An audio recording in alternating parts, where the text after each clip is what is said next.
Good morning students, my name is Amit Jain, chartered accountant और इस batch के लिए आपका इनकम टैक्स फैकल्टी। आज जो फ्रेंड्स ये वीडियो आप देखने वाले हो, ये मेरे लाइव बैच का रिकॉर्डिंग है। आपको फ्रेंड्स पता ही है, लाइव क्लास में कभी कभी कुछ एक्स्ट्रा मसाला भी रिकॉर्ड हो जाता है, लेकिन टेंशन बिल्कुल मत लेना। मैंने वो सारा मसाला, वो सब अनवांटेड पार्ट क्लीन कर दिया है। अब आपको मिलेगा सिर्फ पूरा स्टडी कंटेंट, नो बकवास, ओनली टैक्स की बात। इस बैच का फ्रेंड्स पूरा स्टडी मटेरियल डाउनलोड का लिंक आपको वीडियो के डिस्क्रिप्शन में फ्री डाउनलोड लिंक से मिल जाएगा। सजेशन बस इतना ही है कि इस वीडियो के साथ साथ मटेरियल खोल के पढ़ोगे तो डबल फायदा होगा। फ्रेंड्स ये बैच फुल्ली अपडेटेड है और आपके एग्जाम के लिए एप्लीकेबल है। So enjoy the lecture, practice regularly और एग्जाम में अपना बेस्ट देना। Friends best wishes from my side, all the very best for your studies and exam. और फ्रेंड्स याद रखो, टैक्स टफ नहीं है, बस थोड़ा रफ लगता है जब तक आप उसे अपना दोस्त नहीं बनाते। चलिए फ्रेंड्स शुरू करते हैं। चलिए जी फ्रेंड्स, आज अपना नया चैप्टर शुरू करेंगे, clubbing of income. Right, clubbing of income क्या होता है? क्लबिंग ऑफ इनकम सबसे पहले फ्रेंड्स वो समझ लेते हैं। क्लबिंग ऑफ इनकम, चलो जी एक एग्जांपल के फ्रेंड्स थ्रू समझेंगे और फिर अपने चैप्टर के ऊपर वापस आके थोड़ा थ्योरी पढ़ेंगे। क्लबिंग ऑफ इनकम क्या है friends? Right, clubbing of income, clubbing of income है क्या? इस तरह का एक एग्जांपल मैं पहले भी अपनी किसी क्लास में दे चुका हूं। राइट, तो अगर आप लोगों को याद हो, एक है मिस्टर ए, कॉन्सेप्ट समझ रहे हैं पहले क्लबिंग ऑफ इनकम होता क्या है। एक है मिस्टर ए और मिस्टर ए के पास दो प्रॉपर्टी है, एक है प्रॉपर्टी नंबर 1 और एक है प्रॉपर्टी नंबर 2। दोनों से रेंटल इनकम आती है 15-15 लाख रुपए की, दोनों से 15-15 लाख रुपए की रेंटल इनकम आती है। राइट, मिस्टर ए की। तो मिस्टर ए के ऊपर टोटल कितना टैक्स पड़ता है? 30 लाख के ऊपर। 30 लाख पे कितनी टैक्स लायबिलिटी बनेगी? एक बार जरा कैलकुलेट करो, मैं भी देख लेता हूं 30 लाख पे कितनी टैक्स लायबिलिटी बनेगी। राइट, 30 लाख, 30 लाख पे फ्रेंड्स टोटल टैक्स लायबिलिटी बनती है 4,80,000 रुपए की। राइट, 4,80,000 रुपए की total tax liability mister A को हर साल पे करनी होती है। इसके ऊपर एजुकेशन सेस अलग होता है, वो अभी मैं नहीं लिख रहा। ठीक है, मिस्टर ए के दिमाग में एक खुरापात आई, उनको एक तरीका सूझा कि भाई एक काम करते हैं, मेरी वाइफ है Mrs A. Right, mister A की वाइफ मिसेस ए, उसने प्रॉपर्टी नंबर 2 उठा के नाम कर दी मिसेस ए के, उठा के ट्रांसफर कर दी, गिफ्ट कर दी। राइट, मिस्टर ए ने प्रॉपर्टी उठा के गिफ्ट कर दी मिसेस ए को। क्या गिफ्ट कर सकते हैं? यस। क्या गिफ्ट मिसेस ए के हाथ में टैक्सेबल होगा? नो। राइट, हस्बैंड वाइफ है, स्पाउस ने राइट अपने स्पाउस को एक प्रॉपर्टी गिफ्ट की है, तो अदर सोर्सेज में जो गिफ्ट टैक्स हम लोगों ने देखा था, टैक्सेबिलिटी ऑन गिफ्ट, वहां पर ये गिफ्ट टैक्सेबल नहीं होगा, कोई दिक्कत नहीं।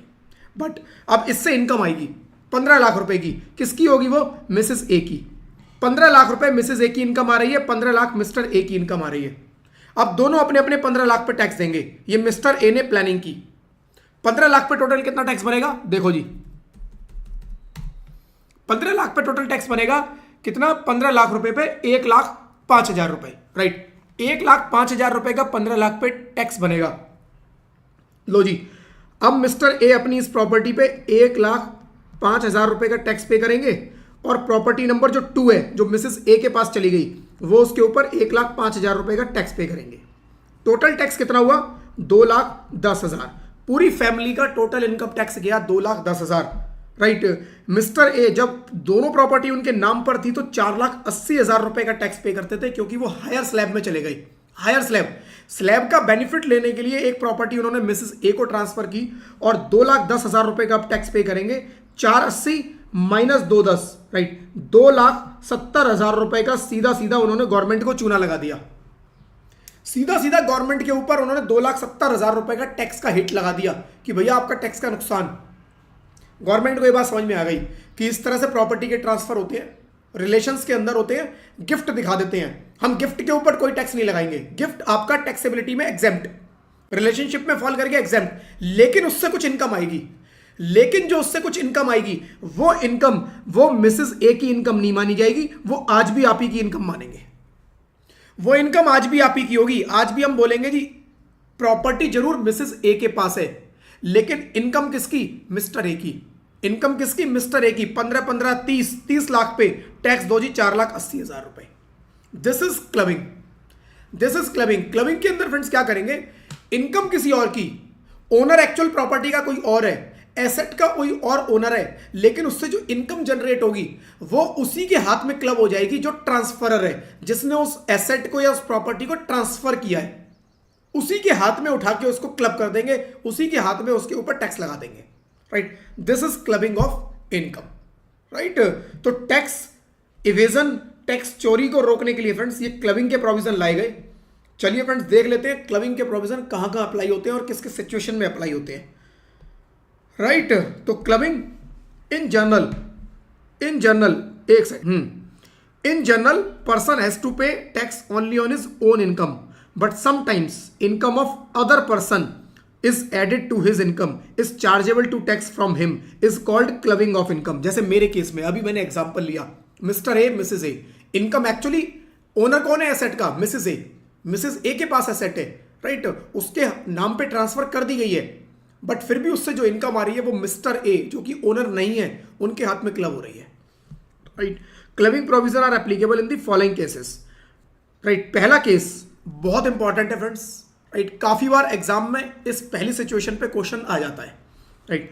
Transfer of asset to the spouse, right, transfer of asset to the spouse, section 64(1). Section 64(1) क्या कहता है कि अगर आपने एसेट ट्रांसफर की किसको, स्पाउस को, जो मैंने एग्जांपल लिया अभी फ्रेंड्स वो स्पाउस का ही लिया था, राइट। आपने एसेट ट्रांसफर की स्पाउस को, if any person is transferred any asset other than a house property to his her spouse other than a house property, यानी हाउस प्रॉपर्टी यहां क्लबिंग में काउंट नहीं होगा। सेक्शन 64(1) में हाउस प्रॉपर्टी काउंट नहीं होगी। रीजन बता देता हूं क्यों। अगर आप लोगों को याद हो हाउस प्रॉपर्टी का हमने चैप्टर किया था, वहां पर आया था एक सेक्शन 27। सेक्शन 27 क्या बोलता है, डीम्ड ओनर, डीम्ड ओनर, आप ओनर नहीं भी हो फिर भी हम आपको डीम्ड ओनर मान लेंगे।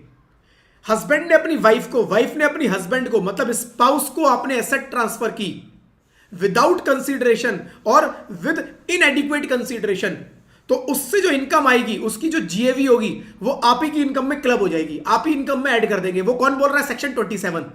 तो हाउस प्रॉपर्टी को स्पेसिफिकली सेक्शन 27 डील कर रहा है, इसीलिए इस सेक्शन से हाउस प्रॉपर्टी को बाहर कर दिया, राइट, क्योंकि वहां पर स्पेसिफिक सेक्शन है। अगर स्पेसिफिक नहीं होता तो यहां पर कवर करते, राइट।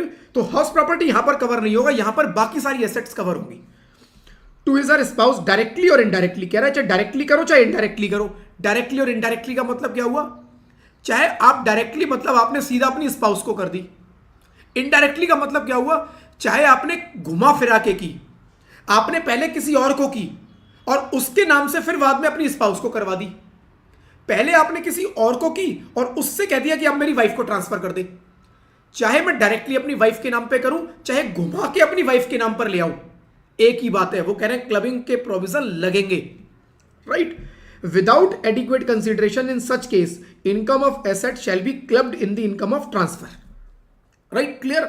चलो जी, if asset is transferred for adequate consideration, अगर एडिक्वेट कंसिडरेशन, भाई घर था 25 लाख रुपए का, 25 लाख रुपए मैंने लिए और प्रॉपर्टी को ट्रांसफर किया है, यानी मैंने प्रॉपर पैसा लेके ट्रांसफर किया है, वो कह रहे हैं अब अप्लाई नहीं होंगे, अब क्लबिंग प्रोविजन नहीं लगेंगे, आपने पैसा लेके ट्रांसफर किया है, करो, कोई दिक्कत नहीं। If asset is transferred with adequate consideration clubbing provision are not applicable. Similarly if asset is transferred under an agreement to live apart clubbing provision shall not apply. Agreement to live apart, agreement to live apart मतलब अलग अलग रहने का agreement, वो क्या होता है, divorce, right. Divorce हो चुका है, अब वो अलग अलग रहेंगे, अब तू अलग मैं अलग। उस केस में कोई एसेट ट्रांसफर की गई है, कई बार कुछ एग्रीमेंट होते हैं कि भाई डाइवोर्स में क्या होता है फ्रेंड्स, कुछ कई बार क्या होता है सेटलमेंट होते हैं, सेटलमेंट में एक दूसरे को कुछ अपनी राइट प्रॉपर्टी में से हिस्सा देना पड़ जाता है। तो आपने ऐसे केस में बिना कंसिडरेशन के प्रॉपर्टी ट्रांसफर कर दी, कोई दिक्कत नहीं, उसमें क्लबिंग नहीं लगेगी, राइट। क्लबिंग नॉर्मल सिचुएशन में लगेगी जब उनको नजर आ रहा है कि हाँ जी यहाँ तो टैक्स को बचाने की तैयारी की जा रही है, राइट। आप टैक्स को बचाने की प्लानिंग कर रहे हो इसलिए आपको रोका जा रहा है, लेकिन किसी का डाइवोर्स हो गया है इसका मतलब वो टैक्स बचाने की प्लानिंग नहीं है, that is real transfer, right. चलो जी, if there is inadequate consideration clubbing provision shall be applicable only with regard to the income relating to part of the consideration which is considered to be inadequate. जितना inadequate है, मैंने 50 लाख की property 25 lakh में transfer कर दी, कोई दिक्कत नहीं, कर दी, इनएडिक्वेट कितना है? 25 लाख। 25 ठीक है, 25 लाख कम में ट्रांसफर की। उस 50 लाख की प्रॉपर्टी से मेरे स्पाउस को इनकम आती है 1 लाख रुपए महीने की। 1 लाख रुपए महीने की इनकम आती है तो 50,000 रुपए की केवल क्लबिंग होगी, राइट? जितना इनएडिक्वेट है 50% इनएडिक्वेट, 50% की क्लबिंग होगी, 50% की नहीं होगी, right? Example, Mr Rohan has transferred 1 deposit to his wife Mrs Rohan by charging full consideration 10 lakh. In this case income shall not be clubbed. पूरा चार्ज कर लिया, क्लबिंग नहीं होगी। लेकिन Mr Rohan has transferred 1 deposit 10 lakh for a consideration of 7 lakh. कह रहा है 10 लाख का डिपॉजिट, 7 लाख के कंसिडरेशन 7 लाख लेके ट्रांसफर किया है। कह रहा है उस केस में क्या होगा? क्लबिंग होगी। कितनी? जितना इनएडिक्वेट है। इनकम आई उससे 1 लाख की, तो उस केस में 30,000, 30% इनएडिक्वेट, 30% उसने कम लिया, 30% इनएडिक्वेट, तो 1 लाख का 30%, 30,000 रुपए मिस्टर रोहन की इनकम में जाके क्लब हो जाएंगे। ठीक है जी। Then in order to apply charging provision, relationship of husband and wife must exist on the date of transfer of asset and also on the date of accrual of income, right? Otherwise clubbing provision shall not apply as decided in Philip John, right, Vaskar Thomas versus CIT Supreme Court। ये क्या कह रहे हैं friends? देखो जी, situation बना के दिखाता हूं फिर ज्यादा समझ में आएगा। सिचुएशन क्या है? ये है मिस्टर ए। मिस्टर ए की अभी शादी नहीं हुई है। मिस्टर ए की शादी नहीं हुई है। एक है, राइट, एक है मिस बी। मिस्टर ए की मिस बी से शादी तय हो चुकी है, यानी अब ये कौन है? इनकी फियांसे है। इनकी शादी होने वाली है। शादी होने वाली है जी कब? शादी होने वाली है जी 15 अगस्त, राइट? 15 अगस्त जब हिंदुस्तान आजाद हुआ था तब ये बंध जाएंगे, राइट? तो इनकी शादी होने वाली है जी 15 अगस्त को। 15 अगस्त को शादी होने वाली है। मिस्टर ए के पास 2 प्रॉपर्टी थी, property 1, property 2। Same planning mister A के दिमाग में आई कि प्रॉपर्टी ए से मेरी 15 लाख की इनकम आती है, प्रॉपर्टी 2 से मेरी 15 लाख की इनकम आती है। मेरे को 4,80,000 रुपए का टैक्स देना पड़ता है 30 लाख के ऊपर, 30 लाख की अर्निंग पे। तो मिस्टर ए ने सोचा कि भाई 15 अगस्त, 15 दिन बाद, 20 दिन बाद तो 15 अगस्त आने वाली है, एक काम करता हूं, मिस बी को ये एसेट एक इसको उठा के ट्रांसफर कर देता हूं शादी से पहले ही, क्योंकि शादी के बाद की तो क्लबिंग के प्रोविजन आ जाएंगे। शादी के बाद की तो क्लबिंग के प्रोविजन आ जाएंगे। उसने कहा एक काम करता हूं, शादी से पहले ही कर देता हूं। शादी से पहले उठा के उसने 2 दिन, 3 दिन, 4 दिन पहले एक एसेट ट्रांसफर कर दी। अब क्वेश्चन आता है क्या क्लबिंग होगी? Answer is no. वो कह रहे हैं जब एसेट ट्रांसफर की गई है उस डेट पर, राइट, उस डेट पर उनकी जो मैरिज है वो एग्जिस्ट करनी चाहिए। हस्बैंड वाइफ के रिलेशनशिप एग्जिस्ट करने चाहिए, वो हस्बैंड वाइफ होने चाहिए। यानी कि लॉ ये मानता है कि अगर आप अपने फियांसे को भी कोई एसेट ट्रांसफर करते हो तो कोई भरोसा नहीं है मंडप में आने से पहले ही आपकी शादी कैंसिल हो जाए। चांसेस है। यानी आपने अपनी जिंदगी के साथ कितना बड़ा रिस्क लिया है। एक प्रॉपर्टी जिससे 15 लाख रुपए की इनकम आ रही है, एक ऐसे इंसान को ट्रांसफर कर दी है जो शादी में आने से पहले हो सकता है इसी प्रॉपर्टी के लिए शादी कर रही थी या कर रहा था, कोई भी हो सकता है। आजकल तो मूवी में देखते हैं ना ऐसे सीन, मंडप से दूल्हा भागा, मंडप से दुल्हन भागी, राइट? तो अपने नाम पे एसेट कराई और हम भाग गए। तो फ्रेंड्स हो सकता है ऐसा कुछ हो जाए। तो लॉ बिल्कुल मान रहा है कि आपके साथ तो मिस्टर ए कुछ भी हो सकता है। आपने तो अपनी जिंदगी के साथ एक बहुत बड़ा रिस्क लिया है, शादी होने से पहले ही अपनी प्रॉपर्टी को ट्रांसफर कर दिया, राइट? हम क्लबिंग नहीं करेंगे, इतने रिस्की आदमी हो आप, हम क्लबिंग नहीं करेंगे। तो यहां पर फ्रेंड्स कोई क्लबिंग नहीं होगी, ठीक है? क्लबिंग तब होगी जब हस्बैंड वाइफ होने चाहिए। अभी हस्बैंड वाइफ नहीं है, 15 अगस्त को शादी होगी, उसके बाद हस्बैंड वाइफ होगी। चलो जी, बस इतना से बात लिखी हुई है फ्रेंड्स इसके अंदर, ठीक है? In order to apply clubbing provision, relationship of husband wife must exist on the date of transfer of the asset and also on the date of accrual of income। और जब इनकम आएगी उस time पर भी husband wife होने चाहिए, right? Otherwise clubbing provision apply नहीं होंगे। और ये डिसाइड किया गया था किसमें, राइट? सुप्रीम कोर्ट का एक डिसीजन आया था। सुप्रीम कोर्ट ने डिसाइड किया था कि हस्बैंड वाइफ होने चाहिए। इन्होंने भी ऐसा ही कुछ खेला होगा गेम, राइट? चलो जी, if any person has transferred the asset to the spouse and there is growth or increase to the asset, income from such growth or increase shall not be clubbed। क्या कह रहा है? Mister A के पास 1000 share थे, यही example आगे दिया हुआ है, 1000 शेयर थे। इस 1000 शेयर को इसने ट्रांसफर क्या किया? मिसेस बी को ट्रांसफर कर दिया, अपनी वाइफ को ट्रांसफर कर दिया। ट्रांसफर कर दिया, कोई दिक्कत नहीं है। जब ये शेयर अब 1000 इनके पास आ गए, अब कंपनी जिसके शेयर थे उसने बोनस शेयर डिक्लेयर किए, हर 5 शेयर के ऊपर एक बोनस शेयर, यानी 1000 शेयर पर इनको 200 बोनस शेयर मिल गए। तो ये कह रहे हैं जो ये बोनस शेयर मिले हैं ना, ये इससे जो इनकम आएगी ये क्लब नहीं होगी मिस्टर ए में, इसको हम क्लब नहीं करेंगे। हम ओरिजिनल जो एसेट है केवल क्लबिंग उसकी होगी, जो बोनस आया उसकी कोई क्लबिंग नहीं होगी। यानी कि एसेट के अंदर कुछ ग्रोथ हो गई, मेरे पहले 1000 शेयर थे, बोनस मिलके 1200 शेयर हो गए अब, तो वो कह रहे हैं जी 1200 शेयर में जो ग्रोथ है 200 शेयर की, ये क्लबिंग नहीं होगी। बस इतनी सी बात लिखी हुई है। If any person is transferred the asset to the spouse and there is growth और increase to the asset, income from such growth और increase shall not be clubbed, right. यानी ओरिजिनल को केवल देखना है। As decided in case of MP Birla high court, high court का decision आया था इसके ऊपर। For example Mr Rohan gifted certain share to Mrs B, Mrs Rohan has received bonus shares, in this case dividend और capital gain from original share shall be clubbed in the hands of Mr Rohan. तो अगर original share को cell कर दिया, income आई, रोहन के हाथ में club हो जाएगी। अगर ओरिजिनल शेयर से कुछ डिविडेंड आया, वो भी ओरिजिनल जो ट्रांसफरर है हस्बैंड उसके हाथ में क्लब होगा। लेकिन बोनस शेयर को सेल करने से जो इनकम आई वो मिसेस बी की, बोनस शेयर से कुछ डिविडेंड आया वो मिसेस बी का, वो क्लब नहीं होगा। बस ठीक है, चलो जी। Similarly if any asset has been transferred to spouse, income from asset shall be clubbed, but if same income is invested further, income from such income, right, shall not be clubbed. जैसे यहां पर क्या कह रहा है friends, मान लो यहां पर शेयर की जगह मिस्टर ए ने, राइट, मिस्टर ए ने शेयर्स की जगह क्या किया, मिस्टर ए ने शेयर्स की जगह उसके पास एक एफडी थी, एफडी थी 10 लाख रुपए की, 10 लाख की एक एफडी थी, कोई दिक्कत नहीं। उसने अपनी वाइफ को उठा के 10 लाख की एफडी गिफ्ट कर दी ट्रांसफर, कोई दिक्कत नहीं, कोई पैसा नहीं लिया, 10 लाख रुपए की एफडी गिफ्ट कर दी। गिफ्ट कर सकता हूं।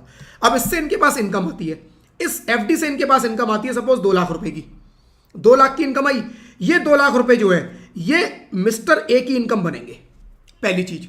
अब ये एफडी कितने की हो गई, 12 लाख की। अब इस 12 लाख रुपए की एफडी के ऊपर सपोज 2,40,000 रुपए की फिर इनकम आई अगले साल। अब ये 2,40,000 की जो इनकम है फ्रेंड्स, इस 2,40,000 में ये जो 2 लाख रुपए हैं ये इस 10 लाख से बिलोंग करते हैं, 40,000 बिलोंग करते हैं इस 2 लाख से, जो कि इंक्रीज हुआ, उस पर कुछ इनकम आ गई। तो वो कह रहे हैं जो ये 40,000 है वो क्लब नहीं होंगे, केवल जो ओरिजिनल एसेट है उससे जो इनकम आएगी वो क्लब होगी।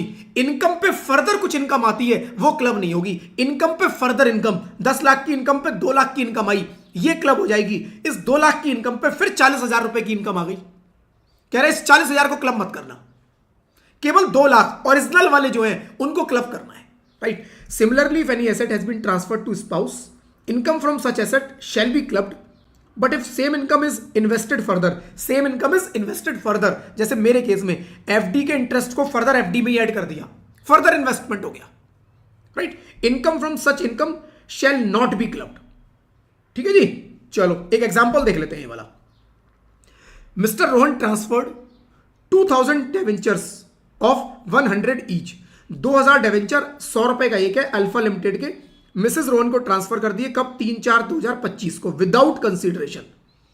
The company paid interest of 30,000 in September 2025 which was deposited by Mrs Rohan, 30,000 को फर्दर डिपॉजिट कर दिया गया with ABC finance company, right. तो मिस्टर रोहन ने 100 शेयर अल्फा लिमिटेड के अपनी वाइफ को ट्रांसफर किए, राइट। 2000 शेयर 100 रुपए का एक, हर शेयर 100 रुपए का है, 2000 शेयर अपनी वाइफ को ट्रांसफर किए, राइट। 3/4/2025 को कोई पैसा नहीं लिया और उस शेयर से उनके पास कुछ इनकम आई 30,000 रुपए की, उस 30,000 रुपए को उन्होंने एबीसी फाइनेंस कंपनी में इन्वेस्ट कर दिया।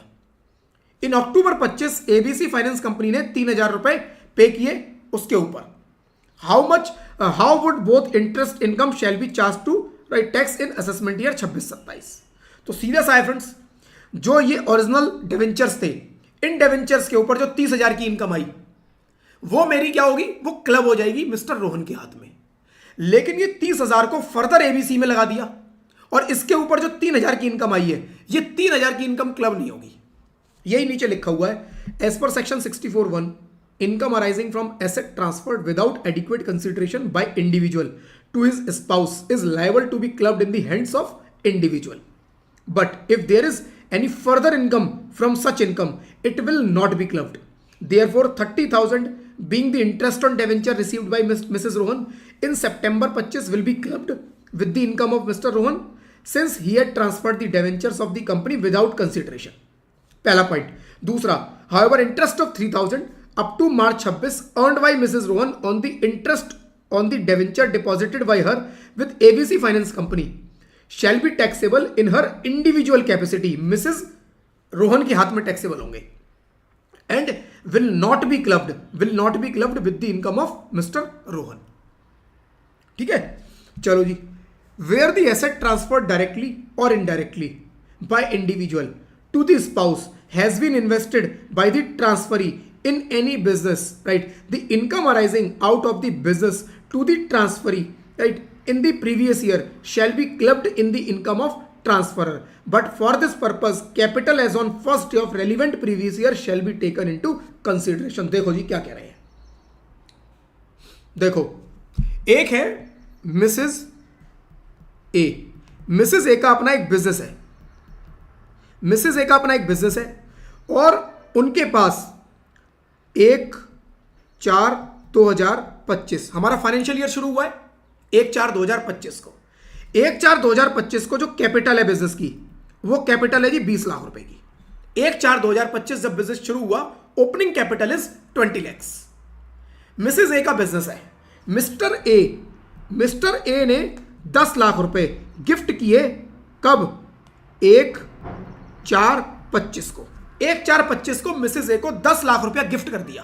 कितना? 10 लाख. मिसेस ए ने क्या किया? सेम डेट, उनको बिजनेस में पैसे की जरूरत थी, सेम डेट 1/4/2025 को ही 10 लाख रुपया बिजनेस में लगा दिया.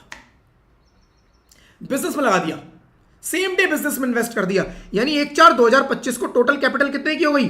अब 30 लाख की. 30 लाख रुपए की कैपिटल हो गई, राइट. तो फ्रेंड्स यहां पर सिंपल सा है. अब अगर इस 30 लाख रुपए से कुछ अर्निंग आती है, सपोज ईयर एंड पे उन्होंने इस पूरे बिजनेस से 3 लाख रुपए कमाई, तो वो कह रहा है इस 3 लाख में से जो 2 लाख रुपए की अर्निंग है वो तो इससे रिलेटेड है, 1 लाख की अर्निंग इससे रिलेटेड है, तो ये 2 लाख की अर्निंग तो जाएगी मिसेस ए के हाथ में, और जो 1 लाख रुपया ये वाला ये जाएगा मिस्टर ए के हाथ में.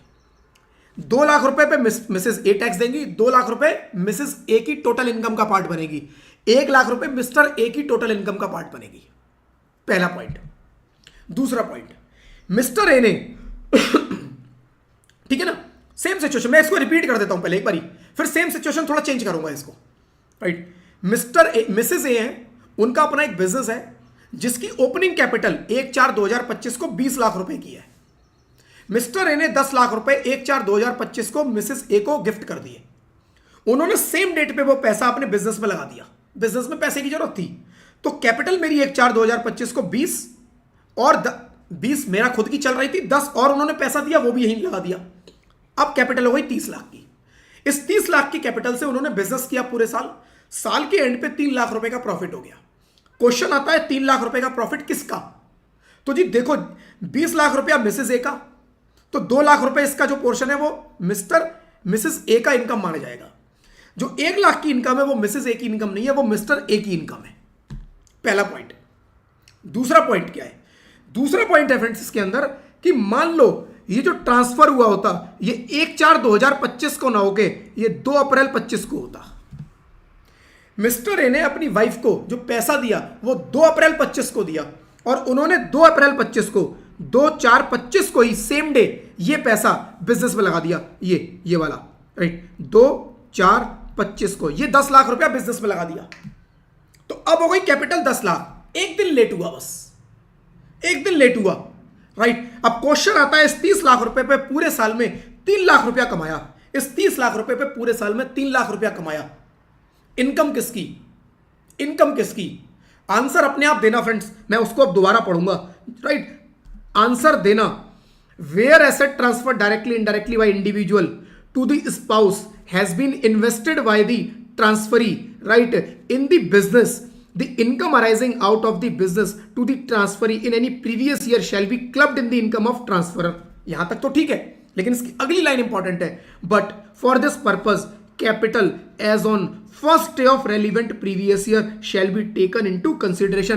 Capital as on first day of relevant previous year, first day of relevant previous year को देखना है किसका कैपिटल कितना था। फर्स्ट डे को कितना था, ये केवल 20 लाख। फर्स्ट डे को ये तो एग्जिस्ट ही नहीं करता था। आंसर आप लोगों को आई होप मिल गया होगा, राइट। तो मेरे को फर्स्ट डे का देखना है। फर्स्ट डे को कैपिटल किसका था जी, 20 लाख का, 20 लाख वाइफ का, मिसेस ए का। तो 3 लाख की इनकम किसकी, वाइफ की। वो कह रहा है पूरी वाइफ की, कोई क्लबिंग नहीं होगी, क्योंकि क्लबिंग देखने के लिए हमें 1 अप्रैल को देखना है। 1 अप्रैल को कितनी कितनी कैपिटल किसकी थी, 1 अप्रैल का पोजीशन देखनी है। 1 अप्रैल को तो मिसेस ए की थी सारी कैपिटल, तो यहां पर क्लेमिंग करनी नहीं है। अब आ गया अगला साल, अब आ गया जी 2026-27, राइट। इसका अगला साल आ गया। अब 2026-27 को क्या हुआ, 1/4/25 को कैपिटल 30 लाख की थी, 20 और 10 30, अब 30 की बन गई। अब इस 30 में पोर्शन किसका, मिसेस ए का, राइट। मिसेस ए का कितना, 20 लाख, मिस्टर ए का कितना, 10 लाख। अब तो एज ऑन 1 अप्रैल को दोनों का है 20 और 10। अगले साल फिर 3 लाख का प्रॉफिट आया, तो अगले साल पे क्लबिंग हो जाएगी। 2 लाख यहां पर और 2 लाख, 1 लाख यहां पर। जो 1 लाख है ये मिस्टर ए के हाथ में क्लब हो जाएंगे। हर साल देखेंगे इसमें से कितना पैसा वो गिफ्ट वाला है, हर साल चेक करेंगे इसमें से कितना पैसा वो गिफ्ट वाला है। क्या 1/4/2025 को इसमें इंक्लूडेड है, आंसर इज यस। तो पोर्शन निकालो और जिससे गिफ्ट आया वहां जाके क्लब कर दो, राइट। पहली सिचुएशन अगर मैं लूं यहां पर 1/4 को कुछ था ही नहीं, 2/4 को हुआ। पहली डेट का देखना है फ्रेंड्स, बस, ठीक है जी। पहली डेट के बाद जब मर्जी करें कोई फर्क नहीं पड़ रहा, राइट। चलो जी पढ़ लेते हैं। Same, Mr Rohan has gifted 5 lakh to Mrs Rohan और 1/4/2025 and she invested it in the proprietary business on the same date. Exactly same example जो मैंने दिया, with profit 2 lakh. In this case entire income 2 lakh will be clubbed in the income of Mr Rohan. क्योंकि और कोई capital ही नहीं थी, 5 लाख रुपया gift किया, वो सारा का सारा उसने बिजनेस में लगा के बिजनेस शुरू कर दिया, 2 लाख का प्रॉफिट कमा लिया, राइट। तो वो कह रहे हैं सारा का सारा मिस्टर रोहन का। Mister Rohan has one business 1/4, Mrs Rohan का एक बिजनेस है 1/4/2025 को। कैपिटल है उनकी 5 लाख की। Mister Rohan has gifted 5 lakh, 5 lakh की खुद की कैपिटल, 5 लाख और दिया 1/4/25 को। सेम वही 1/4 को 5 लाख था, 1/4 को 5 लाख और आ गया, राइट। और प्रॉफिट आ गए उससे 2 लाख। तो इनकम ऑफ बिजनेस, राइट। तो in this case income of 1 lakh shall be clubbed in the income of Mr Rohan. भाई 2 लाख का प्रॉफिट आया, 50-50 है। आधा जो है 1 लाख वो मिस्टर रोहन के ऊपर चला जाएगा, मिस्टर रोहन के हाथ में क्लब हो जाएगा। एक और एग्जांपल देख लो। Mr Rohan has one business, Mrs Rohan has one business on 1/4/2025 with capital of 5 lakhs and Mr Rohan has gifted 5 lakhs to Mrs Rohan on 20/4/25। 20/4/25 तो इस साल कोई क्लबिंग नहीं होगी। बस जैसे ये डेट नजर आए 1/4 के बाद वाली, इस साल कोई क्लबिंग नहीं होगी, चाहे वो 2/4/25 हो चाहे 31/3/26 हो। 2/4/25 से 31/3/26 इस पूरे साल में जब मर्जी गिफ्ट करो, इस साल में क्लबिंग नहीं होगी, अगले साल होगी देखेंगे, राइट। And she invested the it in proprietary business on the same date, there were profit of 2 lakhs, right. In this case income from business shall not be clubbed, क्योंकि डे 1 पे जो कैपिटल थी वो 5 लाख की 5 लाख मिसेस रोहन की थी, ठीक है फ्रेंड्स। चलो जी, एक क्वेश्चन दिया है फ्रेंड्स, ये क्वेश्चन आप अपने आप करना, ठीक है। ये क्वेश्चन जो मैंने बताया एग्जैक्टली वही सारा कुछ है इसके अंदर, क्वेश्चन को आप खुद से ट्राई करना। और देख लेते हैं कुछ इसके अंदर नया पॉइंट कुछ, राइट। हाँ, एक सेकंड देना फ्रेंड्स, जरा मैं देख रहा हूँ बीच में कुछ छूटा तो नहीं ना। हमारा पॉइंट नंबर 6 हो गया, अब 7 नंबर आना चाहिए कहीं पर। 7 था ना वो, हाँ ये 7 आ गया। If any person has transferred any asset to the spouse and spouse has invested it in some partnership firm as capital contribution और otherwise, in this case interest received from the partnership firm shall be clubbed in the income of the transfer and capital as on first day of the relevant previous year shall be taken into consideration। Again बिल्कुल exactly same. एक firm है कौन सी, A B and company, जिसके अंदर 2 partner A B, ए की capital 10 lakh, B की capital 10 lakh, ये situation है, राइट। ए के हस्बैंड ने इनको 10 लाख रुपए और दिए, और इन्होंने 10 लाख रुपए अपने क्या किए, इसी एबीसी में लगा दिए। और अब एबीसी के अंदर टोटल कैपिटल हो गई 30 लाख की, जिसके अंदर ए की 20 लाख और बी की 10 ही लाख। राइट, ये सिचुएशन है कि ए के हस्बैंड ने 10 लाख रुपए दिए, उन्होंने 10 लाख रुपए आपने क्या किया, अपनी फर्म में लगा दिए। अब यहां पर भी फर्म से कुछ इंटरेस्ट आता है, फर्म से इंटरेस्ट आता है जी इनको 2 लाख रुपए का। क्वेश्चन आता है क्लबिंग होगी? ये देख लो जी, ये 10 लाख जो लगाया वो 1/4/25 को एग्जिस्ट करता था। अगर 1/4/25 को दे दिया तब तो ये क्लबिंग होगी, 1/4/25 को दे दिया तब तो क्लबिंग होगी। कितनी? आधी आधी हो जाएगी, क्योंकि 10-10 लाख है, प्रोपोर्शनेट कर दो, आधी आधी हो जाएगी। लेकिन अगर ये इसने 1/4 के बाद दिया होता तो उस केस में कोई क्लबिंग नहीं। सेम प्रोप्राइटर की तरह है, जैसे प्रोप्राइटर को पैसा मिला उसने अपने बिजनेस में लगा दिया, ऐसी पार्टनर को पैसा मिला उसने अपने बिजनेस में लगा दिया। एक ही चीज है। फर्म से कुछ प्रॉफिट आते हैं, शेयर ऑफ प्रॉफिट का, राइट। फर्म्स के पास प्रॉफिट आते हैं 10 लाख रुपए के, पार्टनरशिप फर्म ने 10 लाख रुपए प्रॉफिट कमा लिया। इस प्रॉफिट में से 2 लाख रुपए ए को बांट दिया, 2 लाख रुपए बी को बांट दिया। क्वेश्चन है क्लबिंग होगी? Answer is no. प्रॉफिट अगर कुछ आएगा तो कोई क्लबिंग नहीं होगी, कोई डेट नहीं देखनी, क्योंकि पार्टनरशिप फर्म से जो भी प्रॉफिट आता है under section 10(2) capital A, that is exempt. Exempt है वो, राइट वो फ्रेंड्स एग्जेम्प्ट है। प्रॉफिट चाहे पार्टनरशिप फर्म से जितना मर्जी आए, तो जो एग्जेम्प्ट इनकम है उसकी कभी क्लबिंग का कोई फायदा नहीं, क्लबिंग होगी ही नहीं, राइट। चलो जी, if any salary has been received from partnership firm it will not be clubbed. कह रहे हैं कोई सैलरी मिली, मान लो मिसेस ए, राइट, ए को कोई सैलरी मिल जाती, सैलरी मिलती है, सैलरी का ये मानते हैं जी, सैलरी उसको मिलती है जो काम करता है, सैलरी उसको मिलती है जैसे किसी काम को करने का एक्सपीरियंस होता है, आपकी क्वालिफिकेशन आपके एक्सपीरियंस के बेसिस पर आपको सैलरी मिलती है, तो इसीलिए सैलरी की कोई क्लबिंग नहीं होगी। सैलरी जिसकी उसी के हाथ में taxable. If any share has been received from the profit of the partnership firm, such share shall be exempt under section 10(2)(a). Right? वो शेयर एग्जेम्प्ट हो जाएगा जो मैंने अभी बताया। तो पार्टनरशिप फर्म से 3 तरह की इनकम, इंटरेस्ट आया, इंटरेस्ट की क्लबिंग हो जाएगी 1/4/2025, साल के पहले दिन देखना है क्या वो एसेट में उसका पोर्शन है, अगर है तो क्लबिंग कर दो, नहीं है तो छोड़ दो।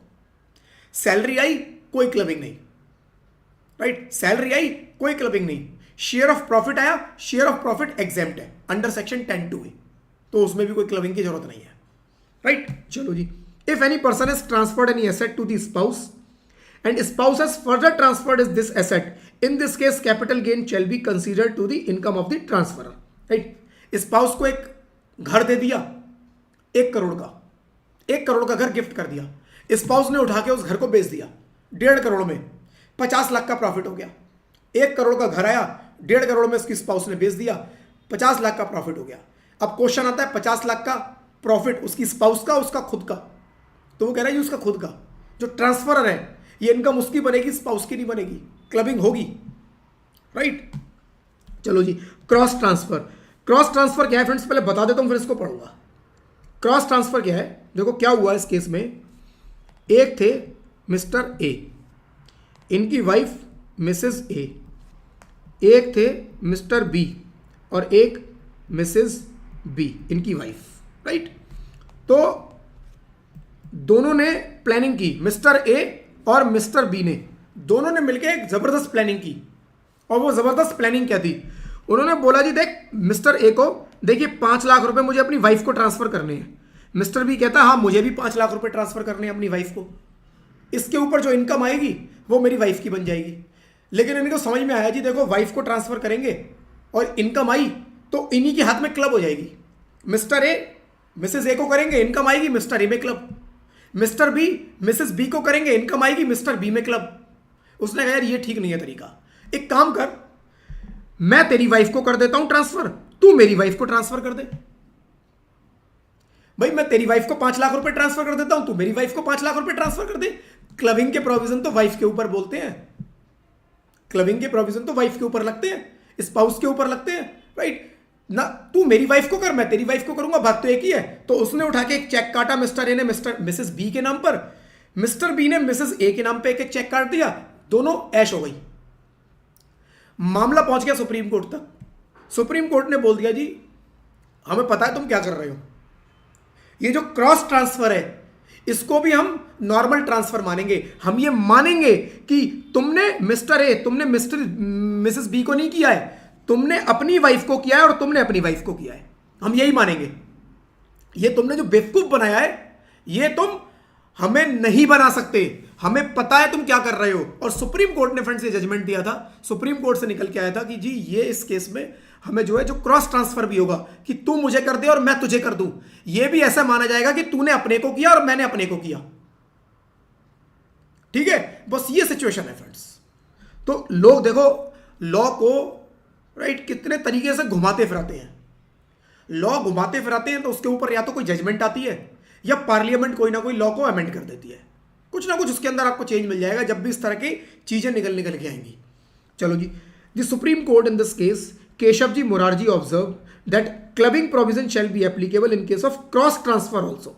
For example, a making gift of 50,000 to the wife of his brother B for the purpose of house by her and simultaneously gift by B to as minor son. वो कह रहा है जी क्या कहते हैं, ए ने बी की वाइफ को कर दिया, ए ने बी की वाइफ को कर दिया और बी ने ए के माइनर सन को कर दिया, क्योंकि माइनर सन की भी इनकम क्लब होती है फ्रेंड्स। अभी आगे जाके आएगा। जैसे वाइफ की इनकम क्लब हो रही है ना या स्पाउस की, ऐसे ही माइनर सन की भी इनकम क्लब होती है। तो ए ने बी की वाइफ को किया, बी ने ए के माइनर सन को किया, वाइफ को नहीं माइनर सन को किया, तो क्रॉस ट्रांसफर हो गया क्लबिंग से बचने के लिए, right. Of the share in foreign company worth 50,000 owned by him. In this case, the income arising to Mrs. B from the house property shall be clubbed, included in the income of Mr. B. यानी जो Mrs. B को आएगी, जो वो Mr. B में club हो जाएगी। And dividend from share transfer to A minor son would be taxable in the hands of A. जो minor son को इनकम आएगी वो हम मानेंगे कि A को हुआ है। यानी कि क्रॉस ट्रांसफर के केस में भी हम मान लेंगे खुद को हुआ है।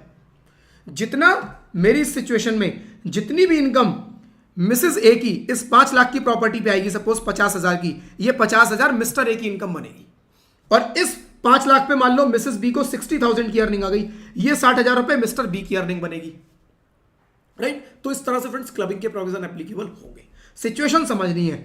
जब हम खिलवाड़ करेंगे तब तक कोई ना कोई अवतार लेगा उसका संहार करने के लिए। या तो वो सुप्रीम कोर्ट हो सकता है फ्रेंड्स, या फिर वो हमारी पार्लियामेंट हो सकती है, जो उस लॉ के अगेंस्ट कुछ ना कुछ डिसीजन मिलेगा या उस लॉ के अगेंस्ट कुछ ना कुछ रूल, राइट, कुछ अमेंडमेंट आपको मिल जाएगी। चलो जी फ्रेंड्स, अगला देख लेते हैं point. If there is indirect transfer clubbing provision shall be applicable in that case also. ये वाला मैंने आपको शुरू में बता दिया था, पढ़ लेते हैं, राइट। इनडायरेक्ट ट्रांसफर मतलब मैंने किसी और को किया और किसी और ने फिर मेरी वाइफ को कर दिया। मैंने डायरेक्टली ट्रांसफर अपनी स्पाउस को नहीं किया, मैंने किसी और को किया और उसने मेरी स्पाउस को कर दिया। वो कह रहे हैं ये भी तो ट्रांसफर ही है, तुमने घुमा फिरा के एंट्री, मतलब तुमने ट्रांजैक्शन को अलग तरीके से दिखा दिया बचने के लिए। कह रहे हैं हम बचने नहीं देंगे, इसको भी हम ट्रांसफर मानेंगे। देखो जी, Mr Rohan gifted certain cash asset to his major son. आप मेजर सन को जब भी कुछ ट्रांसफर करते हो ना फ्रेंड्स, कोई क्लबिंग नहीं होती। तो उसने रिस्क फ्री गेम खेला।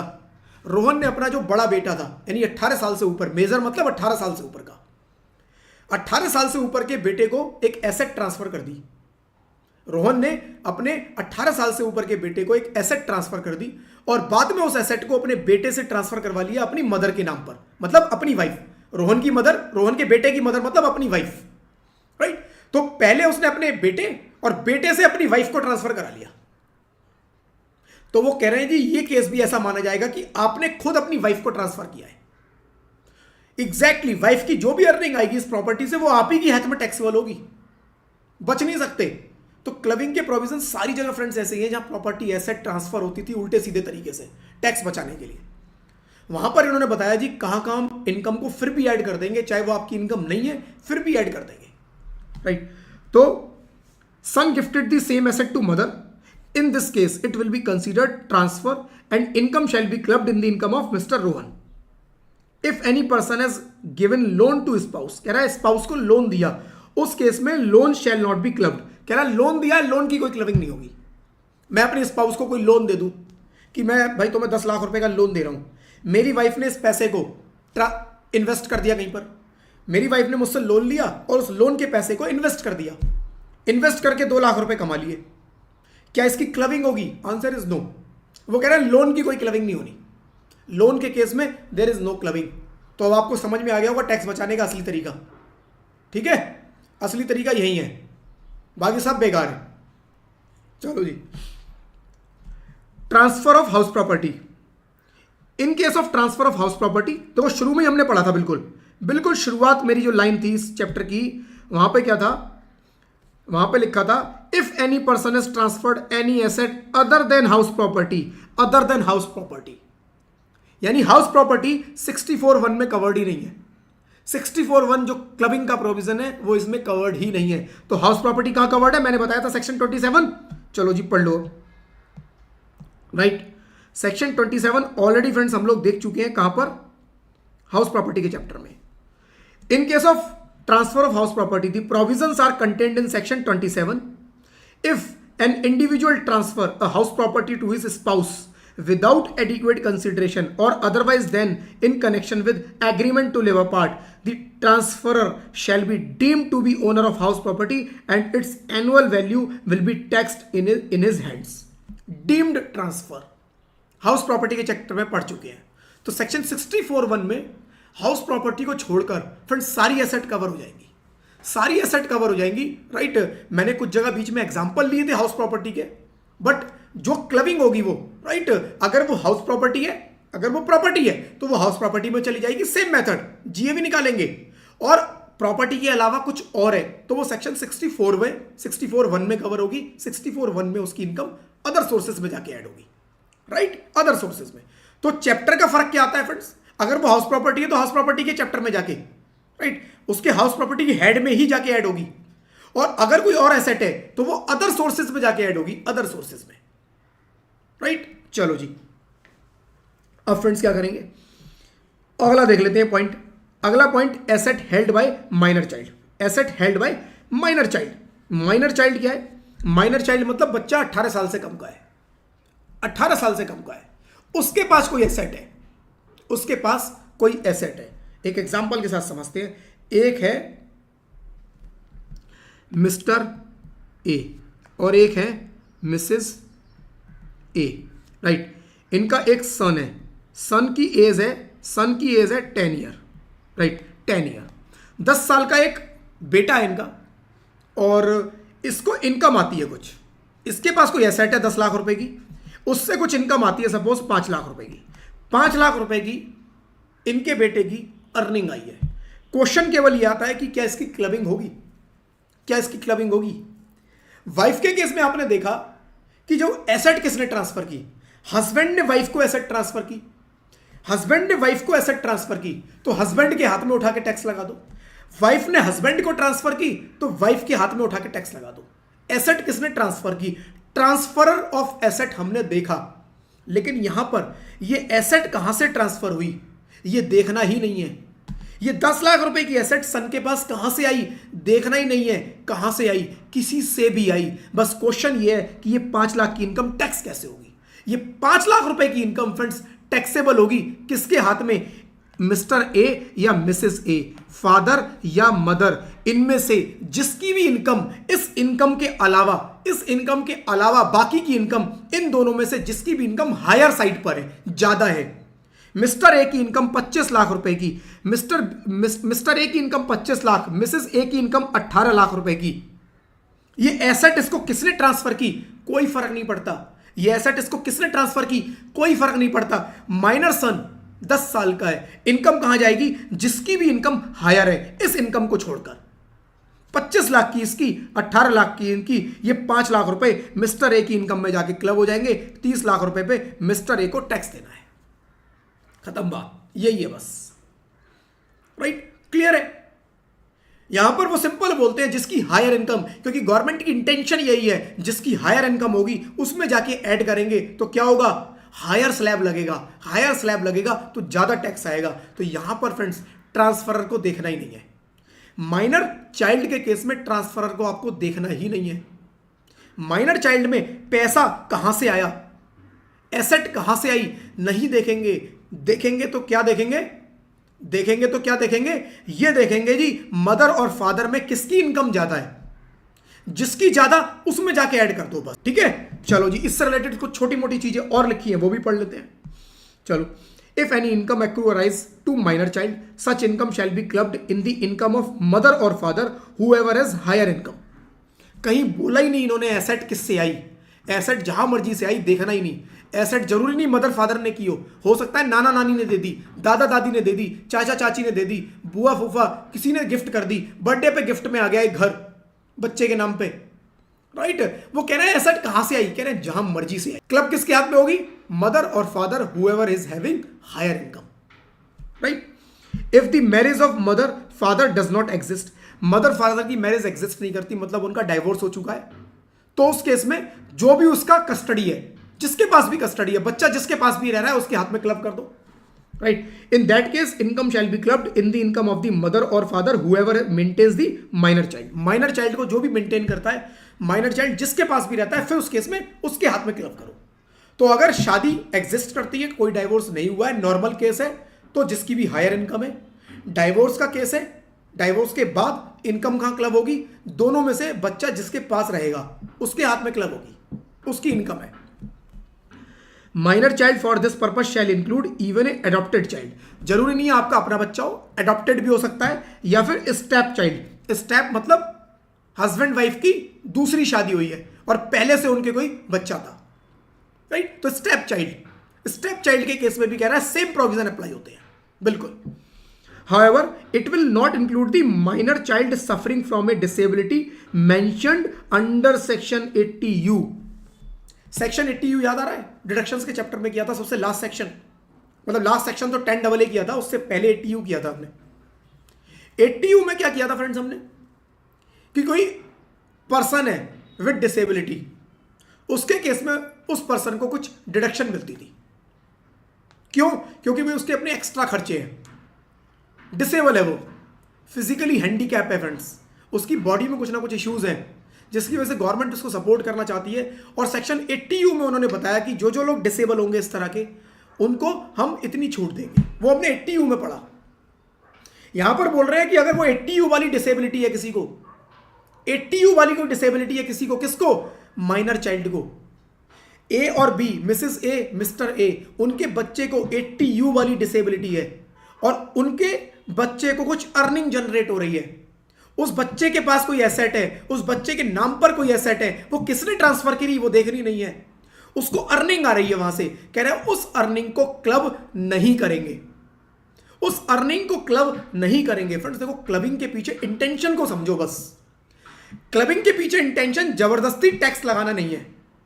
क्लबिंग के पीछे इंटेंशन है कि गलत तरीके से जो ट्रांसफर होते हैं उससे इनकम जनरेट होती है, उस इनकम पे टैक्स बचाना, उस इनकम पे जो टैक्स बचाने की कोशिश की जाती है उसको रोकना। अब एक बात बताओ, किसी का बच्चा है छोटा, 10 साल 11 साल 12 साल 15 साल का, बेचारा डिसेबल है, हैंडीकैप है, चल नहीं सकता, काम नहीं कर सकता, देख नहीं सकता, मल्टीपल पता नहीं क्या इशू है उसको, उसके नाम पर उसके पेरेंट्स क्या उसके फ्यूचर को लेकर चिंतित होंगे नहीं होंगे, टेंशन होगी, वो उसके नाम पे कुछ ना कुछ सेविंग करेंगे कि कल को अगर हमें कुछ हो जाए तो इस बच्चे की देखभाल हो पाए, इस बच्चे को फाइनेंशियली दिक्कत ना आए, वो फाइनेंशियली उसको सपोर्ट करेंगे, धीरे धीरे अपनी सेविंग में से कुछ उसके नाम पे करते रहेंगे। इज दिस टैक्स प्लानिंग और real transfer? Is this tax planning और किसी पर्टिकुलर प्रॉब्लम से डील करने का एक तरीका है? ये फ्रेंड्स एक पर्टिकुलर प्रॉब्लम से डील करने का तरीका है, ये कोई टैक्स प्लानिंग नहीं है। और गवर्नमेंट ने बोला बिल्कुल ठीक है, हम आपके साथ हैं, इस सिचुएशन में हम आपके ऊपर कोई क्लबिंग नहीं करेंगे, क्योंकि ये कोई टैक्स प्लानिंग नहीं है। बच्चा डिसेबल है, आप उसके फ्यूचर को लेकर चिंतित हो, इसलिए आप उसको कुछ इन्वेस्टमेंट कर रहे हो, उस बेचारी की इनकम आ रही है, कोई टैक्स नहीं है। ठीक है जी, चलो, कोई क्लबिंग नहीं। Example, minor son of Mr. Rohan has interest income of 2 lakh and minor child is suffering from a disability. In this case, clubbing provision shall not be applicable. ठीक है, नॉर्मली एप्लीकेबल, बट 80U वाली कोई disability बीच में आ गई उस बच्चे को, तो उससे कोई भी इनकम आएगी उस बच्चे के पास, राइट, कोई क्लबिंग नहीं होगी। If any minor child has income through manual labour, manual labour मतलब बच्चा मैनुअली कुछ काम करता है।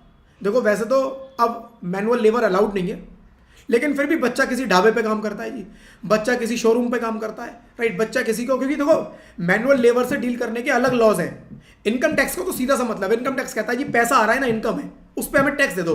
बाकी बच्चा काम कर सकता है नहीं कर सकता, वो जो लॉ है दूसरा वो देखेगा, वो तुम्हें रोकेगा। लेकिन जब तक वो रोक नहीं रहा, जब तक तुम्हारे पास इनकम आ रही है, तब तक हमें टैक्स दे दो। इनकम टैक्स वालों को केवल टैक्स से मतलब होता है, उनको इस चीज से मतलब नहीं होता कि 18 साल से कम का बच्चा काम कर सकता है या नहीं कर सकता। राइट, तो सीधी सी बात, तो मैनुअल लेबर से कोई इनकम आ रही है।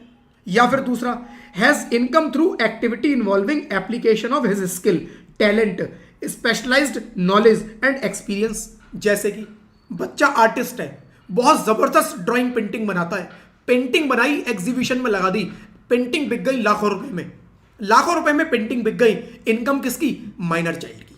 वो कह रहे हैं इन दोनों केसेस में कोई क्लबिंग नहीं होगी। यानी कि सीधी सी बात है, बच्चे ने खुद कमाया है, क्लबिंग कहां होगी? क्लबिंग वहां होगी जब पैसे को घुमाया गया, उल्टा सीधा कि ट्रांसफर कर दो, इससे इनकम आएगी, टैक्स बचा लो।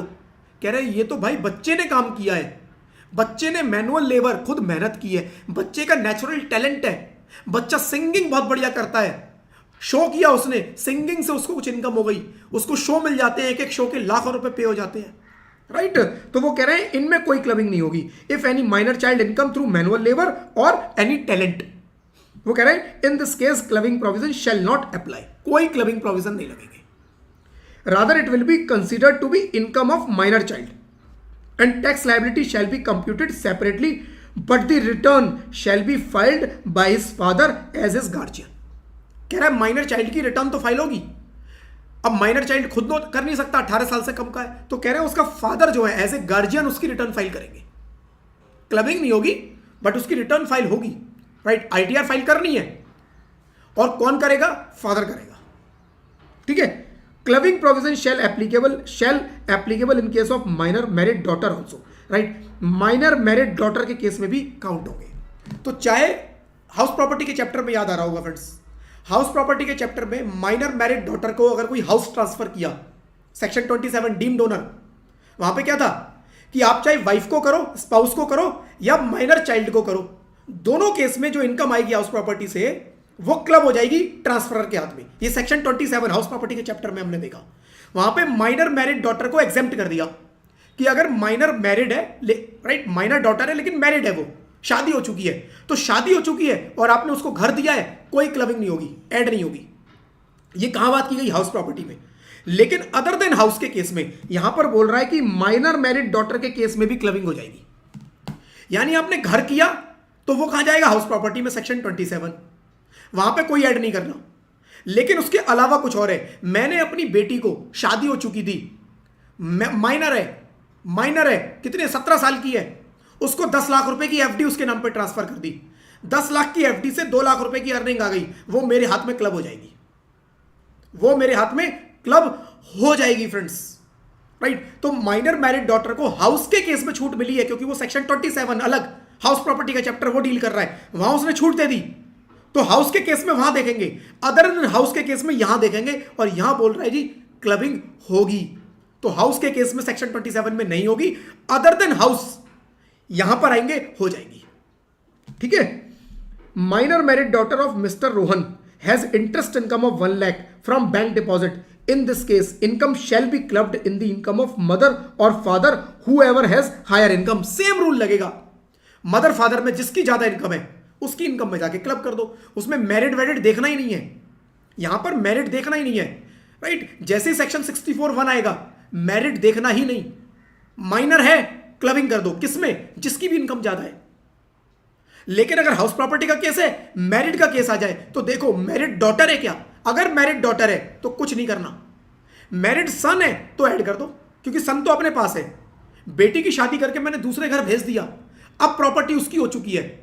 लेकिन ये लॉजिक उन्होंने यहां नहीं लगाया, शायद भूल गए लगाना, वो लॉ लिखा होगा, वो लाइन लिखी होगी किसी और लॉ मेकर ने, ये लाइन किसी और लॉ मेकर ने लिखी होगी। लॉ मेकर भी अलग अलग होते हैं ना, हर बंदे का थॉट प्रोसेस अलग होता है। आपको कई बार सेम चीज पर डिफरेंट, सेम सिचुएशन में डिफरेंट लॉजिक मिलेंगे लॉ के अंदर।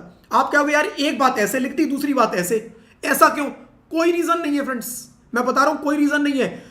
ये किसी और ने बनाया, ये किसी और ने बनाया, इसको ऐसा लगता था सही, इसको ऐसा लगता था सही, दोनों को जो सही लगा उन्होंने बना दिया। सेक्शन 27 किसी और ने बनाया, 64(1) किसी और ने बनाया होगा, हुआ होगा ऐसा कुछ। राइट, तो लॉ जब भी बीच में आए लॉजिक को साइड में रख देना, ठीक है। चलो जी, any other minor child, if any minor child has income from manual labour और through activity involving application of his skill, talent और specialised knowledge and experience, such income shall not be clubbed. ये तो हमने पढ़ लिया। अब इसके आगे की लाइन जो है ना वो इंपॉर्टेंट है, यहां तक तो हमने पढ़ लिया।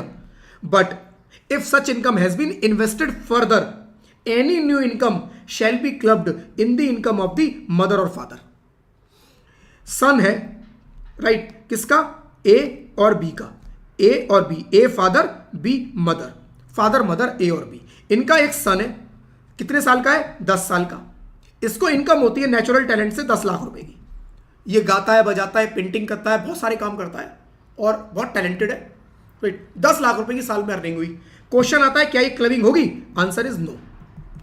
फिर इस पैसे को फर्दर इन्वेस्ट कर देते हैं, शेयर्स में लगा दिया, एफडी में लगा दिया, जहां मर्जी लगा दिया, इससे 3 लाख रुपए की अर्निंग और आती है। वो कह रहे हैं इसको क्लब कर दो, किसमें? जिसकी भी हायर इनकम है उसमें क्लब कर दो। यानी कि क्लबिंग के प्रोविजन जो उसने डायरेक्टली कमाया, जो उसने नेचुरल टैलेंट से कमाया है, जो उसने मैनुअल लेबर से कमाया, उस पे नहीं लगेंगे। लेकिन वो कह रहा है ये 3 लाख रुपए मैनुअल लेबर से है नहीं, कोई उसके नेचुरल टैलेंट से है नहीं, वो उन दो में कवर ही नहीं होता। ये 3 लाख रुपया ये इन दोनों में कवर ही नहीं होता, इन दोनों में कवर ही नहीं होता। और जब इन दोनों में कवर नहीं होता, कह रहे हैं जी इनकम क्लब हो जाएगी, ठीक है। तो जो डायरेक्टली वो कमाएगा वो क्लब नहीं करेंगे, लेकिन उसको उस कमाए हुए पैसे को इन्वेस्ट करने से फर्दर जो इनकम आएगी उसको क्लब कर दो, ठीक है। डन। चलो जी फ्रेंड्स, क्लासेस पसंद आ रही हो तो वीडियो को लाइक जरूर कर देना। आपका एक लाइक फ्रेंड्स मेरे को बड़ा मोटिवेट करता है, मुझे समझ में आता है कि यस आपको पसंद आ रही है, और आगे भी फ्रेंड्स ऐसी क्लासेस, फ्री क्लासेस करने के लिए मेरे को मोटिवेशन मिलती है। साथ में फ्रेंड्स चैनल पे अगर आपने अभी तक सब्सक्राइब नहीं किया है तो सब्सक्राइब जरूर करना, नोटिफिकेशन बेल पे भी क्लिक कर देना, सो दैट फ्यूचर के जो वीडियोस आएंगे, फ्यूचर की जो नई लाइव क्लासेस आएंगी फ्रेंड्स, उसके भी नोटिफिकेशन यूट्यूब की साइट से आपके पास पहुंच जाए। और अपने फ्रेंड्स के साथ जो लोग भी, जिनको भी जरूरत है इन क्लासेस की फ्रेंड्स, आप शेयर कर सकते हैं। ये फ्री क्लासेस यूट्यूब पर अवेलेबल रहेंगी, राइट। तो आप जिनको भी चाहे इनको रेफर कर सकते हैं। चलो जी फ्रेंड्स, अब देखते हैं friends transfer of asset to his son's wife. पहले मैंने देखा फ्रेंड्स सेक्शन, पहले मैंने देखा क्या कि पर्सन ने अपनी वाइफ को एसेट ट्रांसफर की, राइट। क्लबिंग के प्रोविजन देख लिए। पर्सन ने वाइफ को नहीं की, माइनर चाइल्ड को ट्रांसफर की। माइनर चाइल्ड, चाहे वो माइनर चाइल्ड सन है, डॉटर है, चाहे मैरिड है, चाहे अनमैरिड है, करे कोई फर्क नहीं पड़ता। क्या करेंगे देख लिया जी, राइट।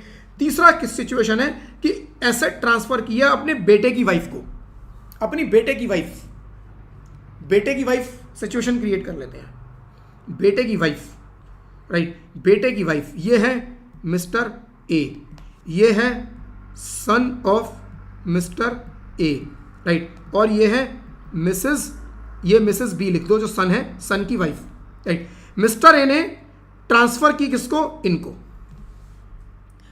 मिस्टर ए की वाइफ भी है मिसेस ए, राइट, इनकी वाइफ भी है। अगर मिस्टर ए अपनी वाइफ को ट्रांसफर करते तो क्या होता? हमें पता है। तो क्या होता? हमें पता है क्या होता? इनकी जो भी इनकम आती वो क्लब हो जाती मिस्टर ए के हाथ में। वो कह रहा है एग्जैक्टली मिसेस बी पे भी अप्लाई कर दो।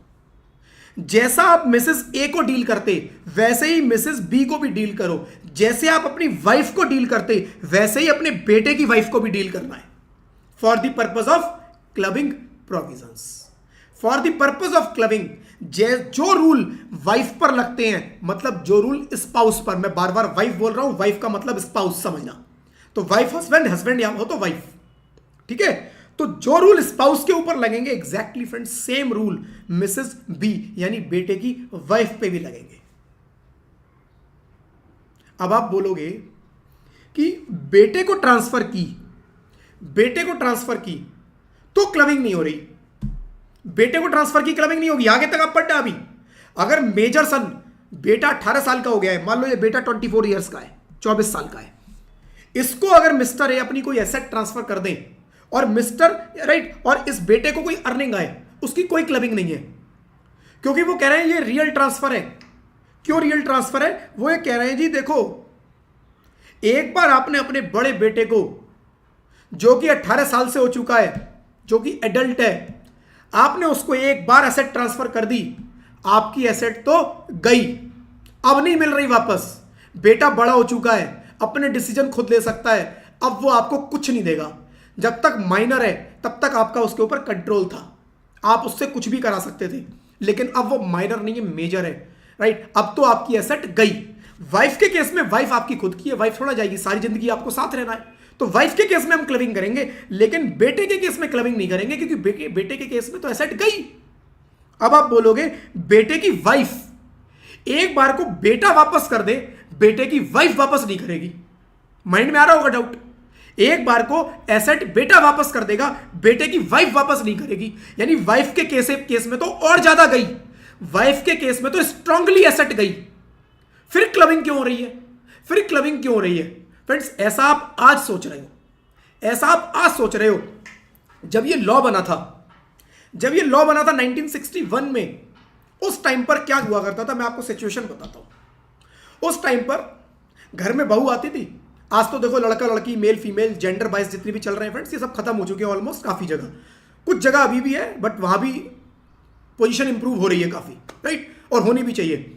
बट उस टाइम पर क्या हुआ करता था, उस टाइम पर घर में बेटे की शादी होके आई, बहू आई घर में, बहू का इतना लंबा घूंघट रहेगा, राइट। घूंघट के पीछे चाहे जितनी मर्जी गाली दे दे, लेकिन घूंघट इतना बड़ा रहेगा। घूंघट में मिस्टर ने बुलाया जी अपनी बहू को कि बेटा जरा इधर आना, पेपर पे साइन करना। प्रॉपर्टी के पेपर पे साइन करके प्रॉपर्टी बी के नाम कर दी, Mrs B. Mrs B wife को पता ही नहीं है, आंख बंद करके जी पिताजी साइन हो गए, और प्रॉपर्टी के पेपर गए जी अंदर लॉकर में, तिजोरी में। बी को, मिसेस बी को पता ही नहीं है कि इतनी बड़ी जमीन जायदाद की मेरे को मालकिन बना दिया गया है। अब उससे जो इनकम आ रही है वो मिसेस बी की दिखा दिखा के रिटर्न फाइल हो रही है, राइट। मिसेस बी को पता ही नहीं है मेरी इतनी इनकम भी है, क्योंकि मिसेस बी उस टाइम पर बहुत भोली थी फ्रेंड्स, और आज की नारी सब पर भारी। तो आज फ्रेंड्स इक्वल है सारे, सबको सारी नॉलेज है, सबको सब कुछ, क्योंकि इक्वल अपॉर्चुनिटीज फ्रेंड्स आज अवेलेबल है, तो हर इंसान को इक्वल अपॉर्चुनिटीज है। आज की सिचुएशन में अगर मैं देखूं, आप मिस्टर ए को एक बार कर लो, देखो हायर चांसेस हैं। जनरल मैं रूल बता रहा हूं, एक्सेप्शन हो सकते हैं इसके। जनरल रूल ये है कि एक बार को बेटा तो शायद ट्रांसफर कर दे वापस, लेकिन बेटे की वाइफ आपको प्रॉपर्टी वापस करेगी, उसके चांसेस नहीं है। लेकिन उस टाइम फ्रेंड्स ऐसा होता था कि आप घूंघट के नीचे साइन करा लिया करते थे, और वापस जब प्रॉपर्टी लेनी होती थी तो घूंघट के नीचे ही दोबारा ट्रांसफर करा के अपने नाम पे कर लिया। यह काम होता था कब? 1961 जब लॉ बना था। तो ये रूल फ्रेंड्स तब का है, बाबा आदम के जमाने का है ये रूल।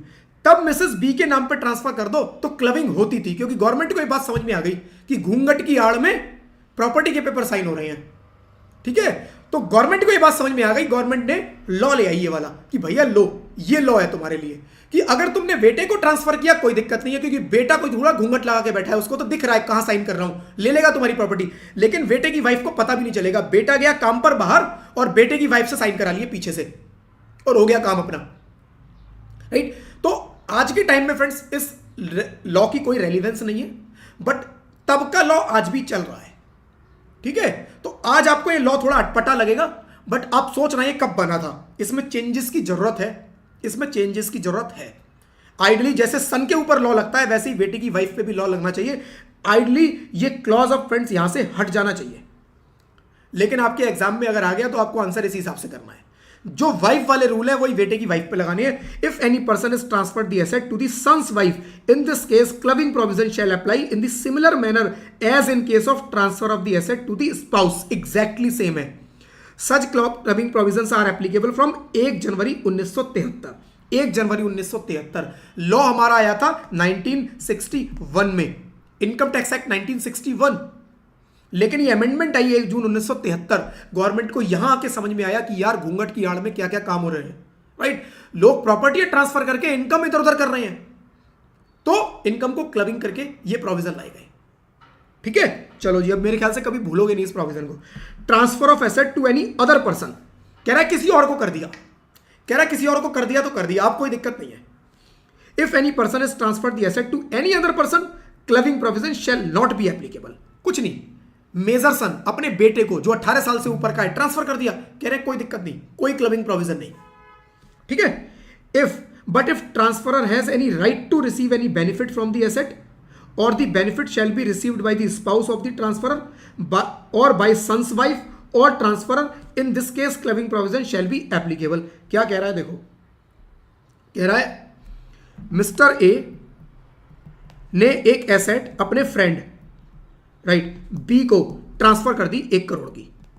कह रहे कर दी, कोई दिक्कत नहीं, कोई क्लबिंग नहीं, मिस्टर बी की अर्निंग आएगी, कह रहे कोई क्लबिंग नहीं होगी, फ्रेंड के ऊपर क्लबिंग के प्रोविजन नहीं लगते। लेकिन इसने जब इसको ट्रांसफर की ना एसेट, तो एक एग्रीमेंट साइन करा लिया। उस एग्रीमेंट में लिखा था इससे जो भी अर्निंग आएगी, इससे जो भी अर्निंग आएगी वो मेरी होगी, यानी इनकम मेरी होगी, या फिर स्पाउस की होगी, या माइनर चाइल्ड की होगी, या फिर सन वाइफ की होगी, राइट, इनमें से किसी की भी हो सकती है। इसने अपने फ्रेंड को एसेट ट्रांसफर की, बट बोला जी इससे जो अर्निंग आएगी इस एसेट से वो मेरी होगी, या फिर मेरी वाइफ की होगी, या फिर मेरी राइट माइनर चाइल्ड की होगी, या फिर मेरे बेटे की वाइफ की होगी, अर्निंग तुम इसको दोगे।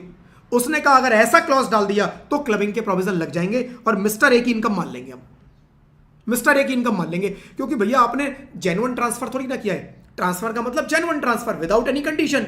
या फिर इसके अंदर एक क्लॉज डाल दिया कि अगले कुछ टाइम के बाद या मैं जब भी चाहूंगा ये प्रॉपर्टी वापस मैं तुमसे ले लूंगा।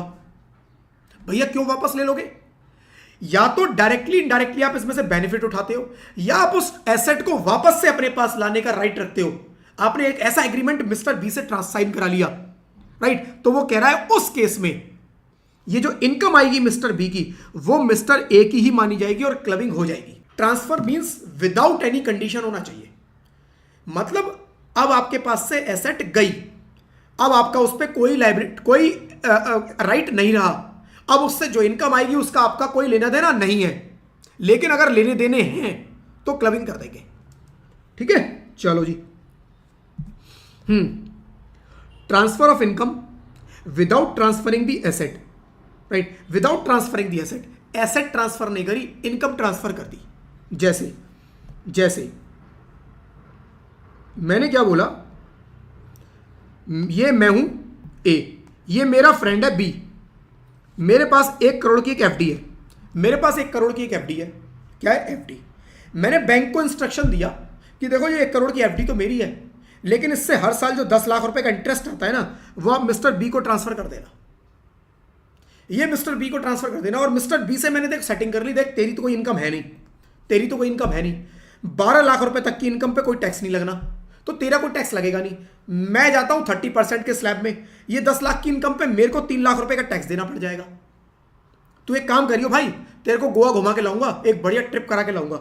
बस तेरे को करना यह है कि ये इनकम तेरे अकाउंट में आएगी। जब तेरे पास ये 10 लाख आए ना तो अलग से फिर मुझे दे दियो। बस इतना सा काम करना है। ये भी खुश हो गया मिस्टर बी, कह रहा है काम धंधा है नहीं, गोवा घूमने को मिलेगा, चल बेटा कर ले। अपने अकाउंट की डिटेल दे दी, बैंक को ये ने बोला कि ये 10 लाख की इनकम जो आ रही है ना कर दो बी के नाम पे ट्रांसफर, और बी ने वापस इसको दे दिए। और ये दोनों मस्त गोवा घूम के आए। 3 लाख रुपए जो बचे उसमें से 50,000 रुपए गोवा में फूंक दिए, 2.5 लाख फिर भी बचा लिए। गवर्नमेंट कहती है बचाने नहीं देंगे, हम बचाने नहीं देंगे, राइट, बचाने नहीं देंगे। Transfer of income without transferring the asset, if any person is transferred any income without transferring the asset, in such case clubbing provision shall be applicable हो जाएंगे, right. Transfer of asset through revocable transfer, right. Revocable transfer क्या है?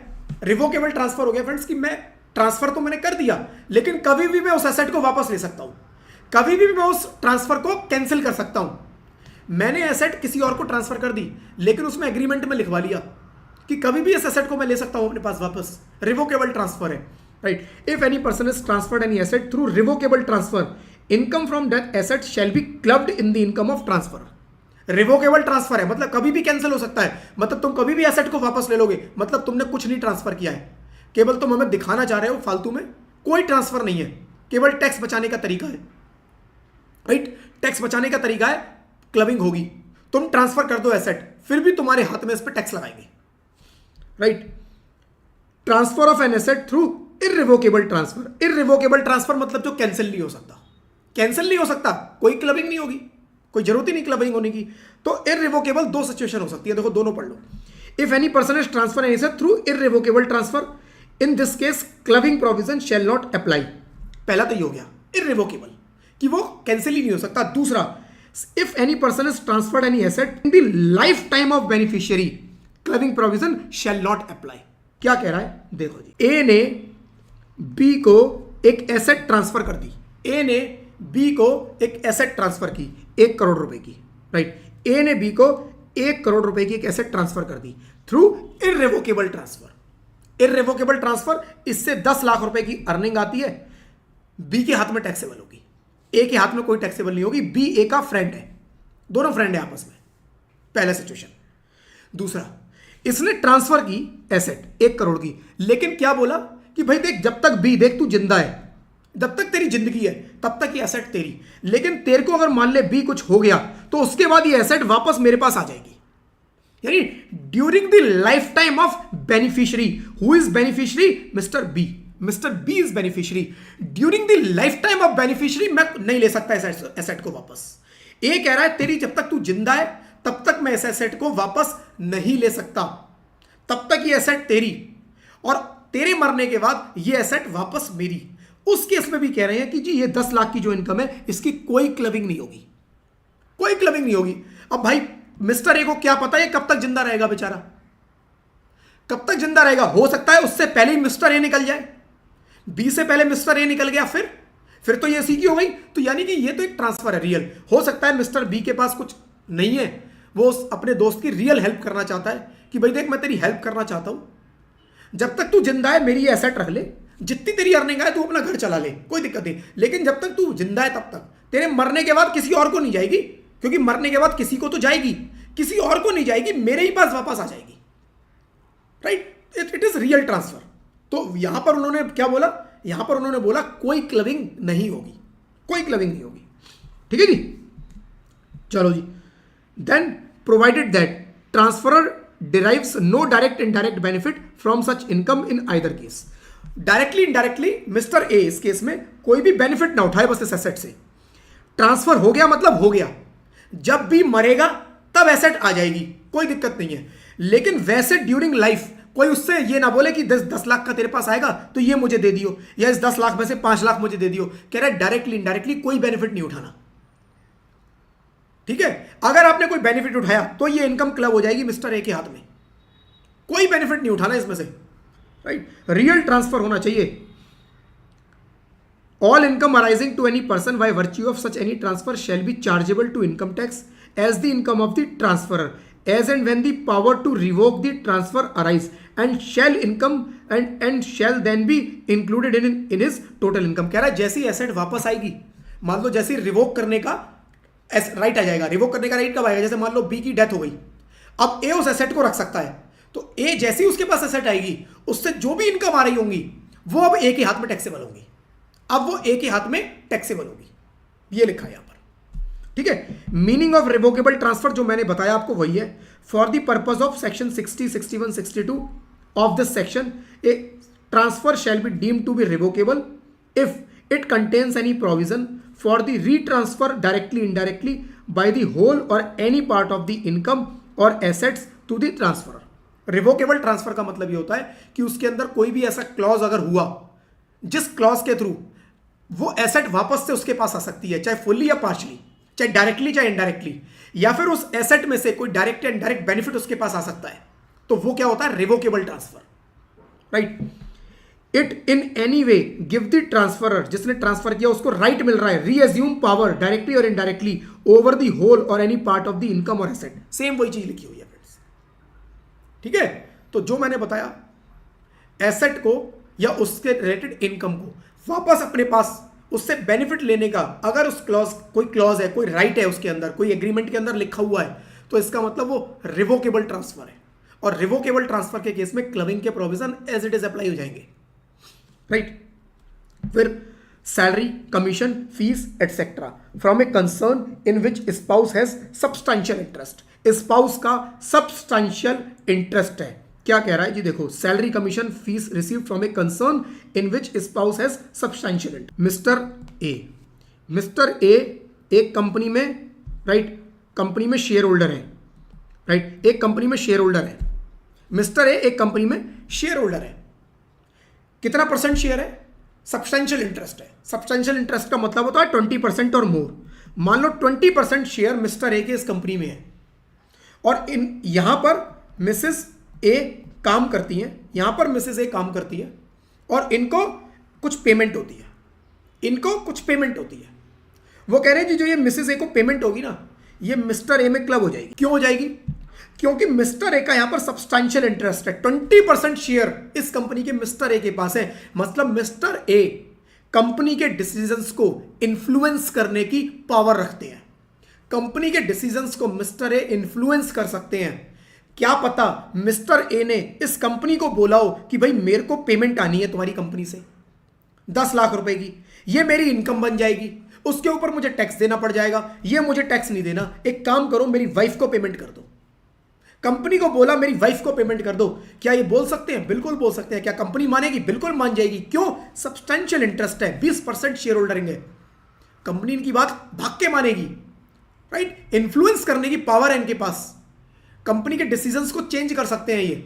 Right, तो इस case में इन्होंने बोला कि अगर किसी इंसान को कोई पेमेंट आ रही है, सैलरी आ रही है, रेम्यूनरेशन आ रहा है, इंटरेस्ट आ रहा है, जो मर्जी पेमेंट आ रही है किसी कंपनी से, और उस कंपनी में उसके स्पाउस का मतलब मिस्टर ए का सब्सटैंशियल इंटरेस्ट है, सब्सटैंशियल इंटरेस्ट मतलब 20% इंटरेस्ट है, 20% शेयर होल्डिंग है, उस केस में वो कह रहे हैं जी जो इनकम आएगी मिसेस ए की, मिस्टर ए में क्लब हो जाएगी। अगर ये कंपनी नहीं होती, पार्टनरशिप फर्म होती, तो शेयर ना होके 20% शेयर है, 20% इसमें हिस्सा है इनका। वो कह रहे हैं इसमें अगर 20% हिस्सा है तब भी क्लबिंग हो जाएगी।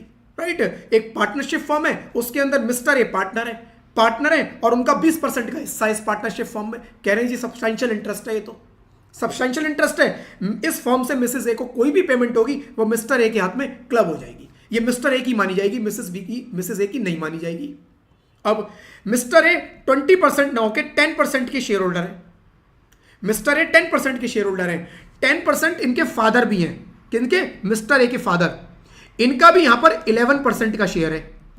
राइट, मिस्टर ए का 10%, मिस्टर ए के फादर का 11%, और मिसेस ए को कुछ पेमेंट हो रही है। क्या क्लबिंग होगी? Again answer is yes, clubbing होगी। मिस्टर ए चाहे खुद शेयर होल्डर हो, चाहे खुद उसके अंदर उनका 20% का शेयर हो, या फिर अपने किसी रिलेटिव के साथ मिलके 20% हो जाए, अपने किसी रिलेटिव के साथ मिलके।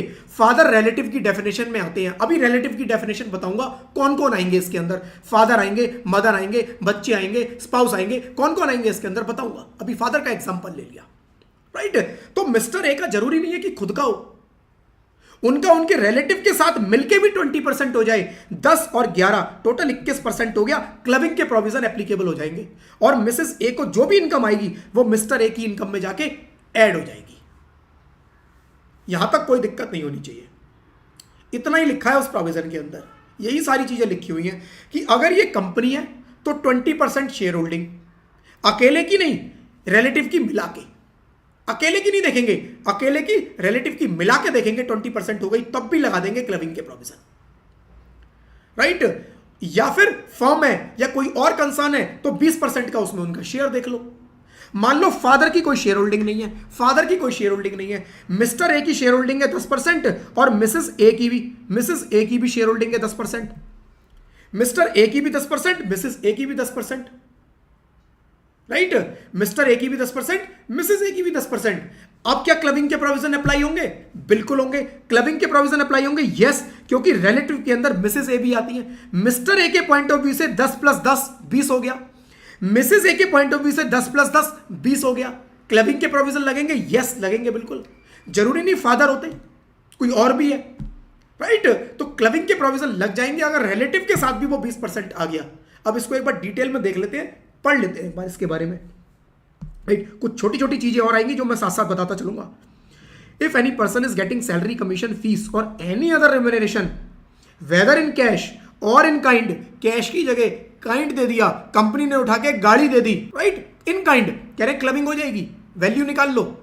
Right, from a concern in which his और her spouse has substantial interest and further salary etc is being received without any technical professional qualification, in such case salary etc so received shall be clubbed in the income of spouse। कह रहा है without any technical और professional qualification. मतलब इस example में अगर Mrs A को कोई सैलरी मिल रही है, क्या सैलरी, और वो टेक्निकल प्रोफेशनल क्वालिफिकेशन की वजह से मिल रही है, तो क्लबिंग नहीं होगी, क्योंकि वो तो फिर उनका अपना टैलेंट है, अपने टैलेंट से सैलरी आ रही है। लेकिन इनके पास कोई टेक्निकल, कोई प्रोफेशनल क्वालिफिकेशन ही नहीं है, फिर भी सैलरी मिल रही है, तो कह रहे हैं जी क्लब कर दो ए में, फिर एक ही इनकम में ऐड कर दो। मिसेस एक ही इनकम नहीं मानेंगे, फिर मिस्टर एक ही इनकम मानेंगे।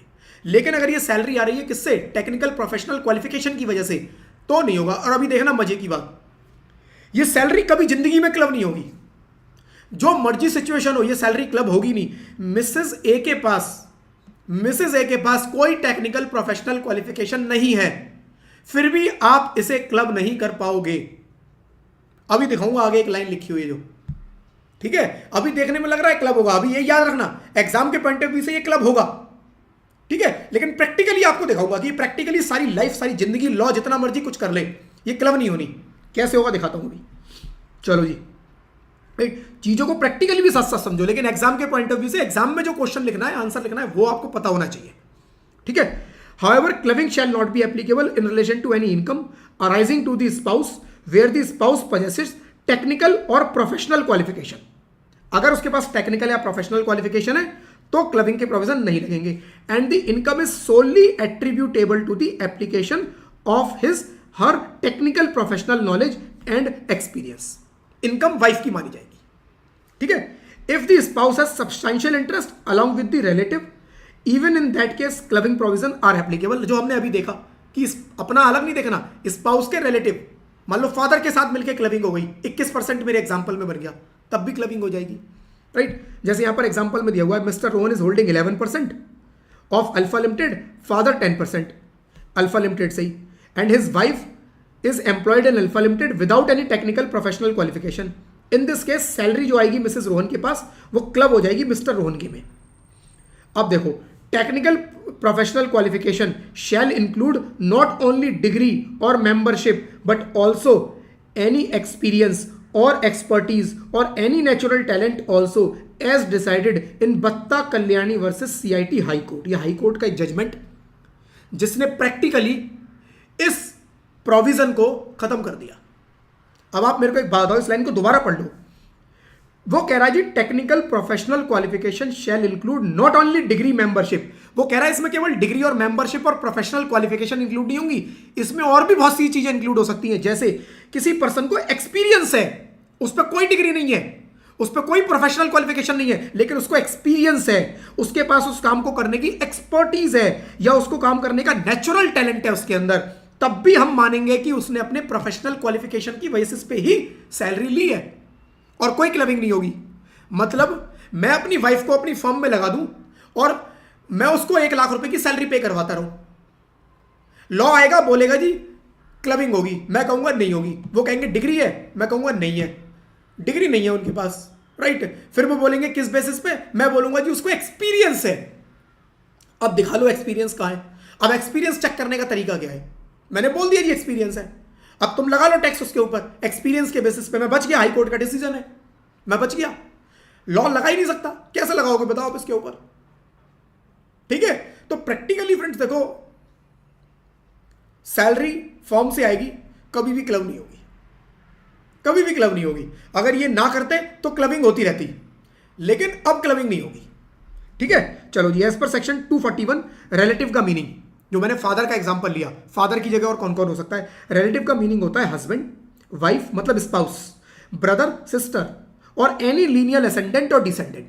लीनियर असेंडेंट डिसेंडेंट मतलब ये मैं हूं अमित, तो मेरे मदर फादर, उनके मदर फादर, उनके मदर फादर, उनके मदर फादर, मेरे बच्चे, उनके बच्चे, उनके बच्चे, यानी मैं बिल्कुल ऊपर और मेरे बिल्कुल नीचे, एक डायरेक्शन में चलो। यानी चाचा ताऊ मामा मामी नाना, वो चाचा ताऊ मामा मामी बुआ फूफा मौसा मौसी, कोई कवर नहीं होंगे, ठीक है, कोई कवर नहीं होंगे। कौन कवर होगा रिलेटिव में, हस्बैंड वाइफ ब्रदर सिस्टर, यानी कि मेरा शेयर मेरे ब्रदर के साथ है, मेरा 10%, ब्रदर का 11% एक फॉर्म में, तो सब्सटेंशियल इंटरेस्ट हो जाएगा। लेकिन मेरा 20%, मेरा 10% और मेरे चाचा का 10% है, तो नहीं होगा, क्योंकि मेरे चाचा इस डेफिनेशन में कहीं नहीं आते, ना ब्रदर ना सिस्टर। लीनियर असेंडेंट में मेरे मदर फादर, फिर उनके मदर फादर ऐसे आते हैं, ठीक है। और लीनियर डिसेंडेंट में मेरे बच्चे, उनके बच्चे, उनके बच्चे ऐसे आते हैं, ठीक है जी। चलो as per section 232 substantial interest मतलब 20% और more of the equity share in A company और हैविंग 20% और more of the shares in A profit of any concern. Company है तो 20% शेयर, और कंपनी नहीं है तो उसके अंदर उसकी शेयरिंग 20% की होनी चाहिए, जैसे पार्टनरशिप फॉर्म में हमने देखा, right. Both husband and wife have substantial interest in a concern, जैसा हमने अभी देखा लास्ट में कि हस्बैंड का 10%, वाइफ का भी 10%, और दोनों को आ रहा है, हस्बैंड का 10%, वाइफ का 10%, और दोनों की इनकम आ रही है। अब क्या होगा, राइट। तो कह रहे हैं जी where both husband and wife have substantial interest in a concern and both are in receipt of income by way of salary etcetera from said concern, such income shall be includable in the hands of that spouse whose total income excluding such income is higher। क्या कह रहा है जी, देख लो। मान लो एक firm है, नया बना लेता हूं, एक उसमें खिचड़ी पक गई बहुत। एक कंपनी है जिसके अंदर मिस्टर ए और Mrs A, right, Mrs A, इनके 10% शेयर हैं, इनके 10% शेयर हैं, दोनों के 10% शेयर हैं, ठीक है। और 80% शेयर जो है बाकी और किसी के पास होंगे, अदर्स के पास होंगे, राइट। तो छोड़ दो इन्हें, हमें ये देखना है। मान लो मिस्टर ए की अर्निंग जो है, अपनी अर्निंग जो है वो 25 लाख रुपए की है, मिसेस ए की अपनी अर्निंग 20 लाख रुपए की है। यहां इस कंपनी से इनको सैलरी पे होती है मिस्टर ए को 10 लाख रुपए की, और इनको सैलरी पे होती है 10 लाख रुपए की, दोनों को 10-10 लाख रुपए की सैलरी पे हो रही है। क्वेश्चन आता है क्लबिंग कैसे होगी, क्या मिस्टर ए का सब्सटेंशियल इंटरेस्ट है? Answer is yes. Mister A का उसकी वाइफ का भी अगर ऐड कर दो तो सब्सटेंशियल इंटरेस्ट हो गया, यानी मिस्टर ए का सब्सटेंशियल इंटरेस्ट है। क्या मिसेस ए का सब्सटेंशियल इंटरेस्ट है? तो मिसेस ए के में मिस्टर ए की भी ऐड करके देखेंगे, क्योंकि स्पाउस की डेफिनेशन में आ जाती है ये, हस्बैंड वाइफ, राइट। तो इनका भी है, यानी मिस्टर ए का भी सब्सटेंशियल इंटरेस्ट है, मिसेस ए का भी। अब दोनों का सब्सटेंशियल इंटरेस्ट है, दोनों के पास अर्निंग आ रही है। वो कह रहे हैं क्लबिंग किस में करें? कह रहे हैं क्लबिंग उसके में करो जिसकी ज्यादा अर्निंग है, जिसकी ज्यादा है। क्लबिंग किसके में करो? जिसकी ज्यादा। मिस्टर ए की 25 लाख है, तो मिस्टर ए की 25 प्लस जो 10 लाख उनकी खुद की आई प्लस 10 लाख जो उनकी वाइफ की आई, मिस्टर ए पे 45 लाख रुपए पे टैक्स लगा दो। 25 लाख अपनी खुद की अर्निंग, 10 लाख उनके पास सैलरी आई, और 10 लाख मिसेस ए की सैलरी आई, क्योंकि उनकी इनकम ज्यादा है।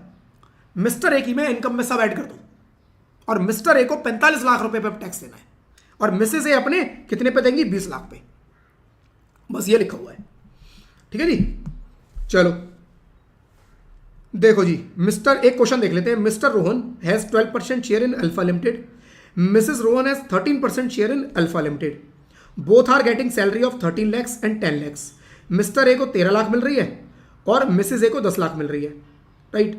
मिस्टर ए के पास 12% शेयर, मिसेस रोहन के पास 13% share, without any technical professional qualification, right. Mister Rohan has income under the head house property 6 lakh, mister Rohan की 6 लाख की अर्निंग है, और मिसेस एक्स की 7 लाख रुपए की हाउस प्रॉपर्टी से अर्निंग है। अब देखो, in this case salary income of both of them shall be clubbed in the income of Mrs Rohan as she is having more income than Rohan other than income from salary. इस income जो firm से आ रही है इसको छोड़कर बाकी जो इनकम है दोनों की देखो जी किसकी ज़्यादा है। तो मिस्टर ए की 6 लाख, मिस्टर रोहन की 6 लाख और मिसेस रोहन की 7 लाख, कह रहे इसमें क्लब होगी। तो मिस्टर रोहन की जो इनकम बनेगी वो कितनी बनेगी? केवल 6 लाख, और 6 लाख पे इन्हें टैक्स देना है, राइट। 6 लाख पे टैक्स बनता है 10,000 का, चैप्टर 687A की डिडक्शन मिल जाएगी और नो टैक्स। अब मिसेस रोहन की बात हो रही है। मिसेस रोहन की 7 लाख की हाउस प्रॉपर्टी से इनकम है, तो 7 लाख रुपए की हाउस प्रॉपर्टी से इनकम पकड़ लो। Income under the head house property 7 lakh, right. अब सैलरी से जो इनकम आएगी वो कितनी आएगी? 13 लाख रुपए की एक और 10 लाख की एक, ये दोनों क्लब हो जाएंगी 23 लाख। 23 लाख की इनकम क्लब होगी, और इसके ऊपर फ्रेंड्स चैप्टर सेक्शन 16IA की एक डिडक्शन मिलती है 75,000 रुपए की, स्टैंडर्ड डिडक्शन है, जो कि सैलरी के केस में आप देखोगे। तो अभी इस पर ज्यादा ध्यान मत देना, सैलरी के केस में डिटेल में आएगा ये, राइट। तो ये जितनी भी आपकी सैलरी है उसमें से 75,000 की डिडक्शन ले लो न्यू टैक्स रिजीम में। ओल्ड टैक्स रिजीम में ये 50,000 की होती है, राइट। तो ये 75,000 की डिडक्शन फ्लैट मिलती है, इसमें कोई हिसाब किताब नहीं, सीधा 75। जो बचा वो मेरी income under the head salary से मेरी इनकम आई, हाउस प्रॉपर्टी से ये आ गई, टोटल 29,25 पे देख लो जी कितना टैक्स बनेगा, उसके ऊपर सेस ऐड कर दो, total tax liability Mrs Rohan की बन जाएगी है, ठीक है फ्रेंड्स। तो ये फ्रेंड्स इसमें कुछ और भी क्वेश्चन है, इनको आप प्लीज देख लेना और मेरे हिसाब से चैप्टर अच्छा थोड़ा सा कुछ और बचा है, अभी थोड़ा सा कुछ और चीजें बची है, right. Transfer of asset by the member of Hindu undivided family to the Hindu undivided family, section 64(2) क्या कह रहा है, सिचुएशन बता देता हूं पहले। एक है HUF, इसके 3 मेंबर, एक ए की वाइफ और एक ए का सन है 24 इयर्स का, मेजर सन। इसके HUF के 3 मेंबर, मिस्टर ए के पास एक 60 लाख रुपए की प्रॉपर्टी थी, उसने ट्रांसफर कर दी HUF को ट्रांसफर कर दी। अब ये प्रॉपर्टी इनके पास नहीं रही, यहां आ गई। इस 60 लाख की प्रॉपर्टी से, राइट, इस 7 लाख की एसेट से HUF को अर्निंग आती है 12 लाख रुपए की। क्वेश्चन आता है कि क्या ये 12 लाख रुपए की अर्निंग क्लब होगी? आंसर इज यस, ये 12 लाख रुपए की इनकम मिस्टर ए की बनेगी। ठीक है, तो अगर HUF का कोई भी मेंबर अपनी पर्सनल एसेट को कन्वर्ट कर देता है HUF की प्रॉपर्टी में, यानी कि HUF को ट्रांसफर कर देता है, और HUF की कोई इनकम आती है उस एसेट से, तो वो एसेट से जो इनकम आएगी वो HUF का जो पर्सन जिसने ट्रांसफर की है उसके हाथ में क्लब होगी। ये माना यह जाएगा कि एसेट अभी भी मिस्टर ए की है। सिचुएशन दूसरी, इस HUF का पार्टीशन हो जाता है, ये प्रॉपर्टीज ने ट्रांसफर कर दी, ट्रांसफर के बाद इस एसेट का, इस HUF का पार्टीशन, बंटवारे हो गए, हिस्से बंटवारे, फैमिली में डिस्प्यूट हो गया, सबने बोला हमें हमारा हिस्सा चाहिए, HUF को खत्म करो, हमें हमारा हिस्सा चाहिए, सबको हिस्सा मिला, 20 लाख यहां आया, 20 लाख यहां आया, 20 लाख यहां आया, इस 60 लाख में से 20 यहां, 20 यहां, 20 यहां। तो वो कह रहा है जी पार्टीशन जब होगा तो पार्टीशन के केस में क्लबिंग नहीं होगी। अगर पार्टीशन हो गया है और एसेट मेंबर्स को मिल गई हैं तो उनकी क्लबिंग नहीं होगी। यानी सन को इस 20 लाख से 4 लाख रुपए की अर्निंग हुई, कह रहे हैं कोई क्लबिंग नहीं होगी। लेकिन जो हिस्सा वाइफ को मिला, वाइफ को इस हिस्से पे 4 लाख रुपए की अर्निंग हुई, इस 20 लाख को वाइफ ने कहीं लगाया, 4 लाख रुपए पैसा कमा लिया, कह रहे हैं इस 4 लाख को यहां क्लब कर दो, क्योंकि ये आपने प्लानिंग की है, पहले HUF को ट्रांसफर करवाया, फिर घुमा फिरा के अपनी वाइफ को एसेट ट्रांसफर करा ली, और अब उसकी जो अर्निंग आ रही है उस पर टैक्स बचाना चाहते हो। उसने कहा हम बचाने नहीं देंगे, जो बेटे को गया गया, क्योंकि मेजर सन के केस में कोई क्लबिंग वैसे भी नहीं होती, अब भी नहीं होगी, लेकिन जो वाइफ को हिस्सा आया क्लबिंग हो जाएगी। तो मैं रिपीट कर देता हूं फ्रेंड्स, बस इतना ही लिखा है, पूरे में सब कुछ कवर कर दिया, राइट। क्या लिखा है? HUF को कोई एसेट, HUF का जो मेंबर है वो ट्रांसफर कर देता है कोई भी, तो HUF की उससे जो अर्निंग आएगी वो अर्निंग उस पर्सन के हाथ में टैक्सेबल होगी, उसकी क्लबिंग हो जाएगी जिसने ट्रांसफर किया है, ट्रांसफरर के हाथ में क्लबिंग होगी। सिचुएशन नंबर 2, वो एसेट ट्रांसफर करने के बाद पार्टीशन हो जाता है, HUF टूट जाती है, बंटवारा हो जाता है, और वो HUF का जो वो एसेट, बाकी एसेट तो बटेंगी, हम उसी एसेट की बात करेंगे जो हमारे काम की है, 60 लाख वाली। ये एसेट के बंटवारे भी होते हैं और इसमें से 20-20 लाख तीनों को मिल जाते हैं, तीनों को 20-20 लाख मिलते हैं। तो क्या सन के हाथ में जो पैसा आया उससे अर्निंग आती है, सन की क्लबिंग होगी? नो। मेजर सन को आप कुछ भी तो डायरेक्टली, तब भी क्लबिंग नहीं होती। अब HUF से आएगा तब भी क्लबिंग नहीं होगी। लेकिन जो वाइफ को मिला, आपने HUF को किया, HUF से वाइफ को मिला, वाइफ के पास जो 20 लाख पहुंचा, इस 20 लाख से वाइफ की जो अर्निंग आएगी दैट विल बी क्लब्ड। ये मान लो कि आपने डायरेक्ट ट्रांसफर किया है, एक तरह से ये मान लो कि आपने ये डायरेक्ट ट्रांसफर किया है, राइट। तो HUF को आपने कुछ ट्रांसफर किया, HUF की अर्निंग आई, आपके हाथ में क्लब। HUF का पार्टीशन हो गया, कोई क्लबिंग नहीं, लेकिन पार्टीशन से पैसा मिला आपकी वाइफ को, पैसा मिला आपके स्पाउस को बेसिकली, राइट। HUF के पार्टीशन से उस एसेट में से आपके स्पाउस को भी पैसा मिला और उस पैसे पर कुछ अर्निंग आई, वो क्लब हो जाए। ठीक है, ठीक है जी, चलो अब एक बार पढ़ लेते हैं। If any member of HUF has gifted any asset to HUF, income from such asset shall be clubbed in the income of such member. ठीक है, but if partition has been taken place, in that case, claiming provision shall not be applicable. However, income from that part of asset which has been received by the spouse of such person shall be clubbed in the income of such. ठीक है जी, अब कुछ छोटी मोटी बातें और लिखिए कि भाई क्लबिंग के रूल अप्लाई कैसे होंगे। क्लबिंग के प्रोविजन फ्रेंड्स यही थे, सारे सब कवर हो चुके हैं। कुछ छोटी छोटी चीजें और लिखिए जो बता देता हूं कि क्लबिंग अप्लाई कैसे होगी। क्लबिंग अप्लाई करने का तरीका देखो ये है कि 3 स्टेप में होगा। सबसे पहला, calculate the income loss in the hands of recipient as if it is the income of recipient. Mr A ने मिसेस बी को एसेट ट्रांसफर की है, राइट, 1 करोड़ की, इस पे 10 लाख की अर्निंग आई, तो वो कह रहे हैं इस 10 लाख को पहले बी की अर्निंग निकाल लो। जैसे ये बी की अर्निंग थी कि 10 लाख में से कितना पैसा टैक्सेबल होता बी का, मान लो इस 10 लाख में से कुछ खर्चों वर्चों का कुछ मिल जाता, 8 लाख ही टैक्सेबल होता। कह रहा है पहले कैलकुलेट कर लो बी के हाथ में ही, अभी कोई क्लबिंग के बारे में मत सोचो। बी को आया, बी के हाथ में इनकम निकाल लो, पहले निकाल लिया बी के हाथ में इनकम, स्टेप 1। अब स्टेप 2, द इनकम और loss calculated above will be clubbed with the income of the transfer under the same head. तो आप देखो मिसेस बी के हाथ में कहां जाता, मिसेस बी के हाथ में अदर सोर्सेज में जाता, तो मिस्टर ए के अब इसको अदर सोर्सेज में ऐड कर दो। मिस्टर बी के हाथ में कैपिटल गेन में जाता, तो मिस्टर ए के कैपिटल गेन में ही ऐड होगा। मिसेस बी के जो बी है, राइट, इसके हाथ में कहां पे जाता, इसके हाथ में जाता जी मान लो बिजनेस प्रोफेशन में, तो ए के भी बिजनेस प्रोफेशन में जाके ही टैक्सेबल होगा। यानी जिस हेड में मिस बी के तुमने कैलकुलेट किया, मान लो अगर ये क्लबिंग नहीं होता बीच में, तो मिसेस बी के कौन से हेड में जाके टैक्सेबल होता। मल्टीपल हेड होते तो हर हेड की अलग अलग निकालो, और उन्हीं हेड में मिस्टर ए की इनकम में ऐड कर दो। ठीक है। Step 3, such clubbed income is the income of the transfer and provision relating to set off and carry forward of loss shall apply in normal manner. कह रहा है क्लबिंग करने के बाद set off and carry forward के provision apply करवा लो।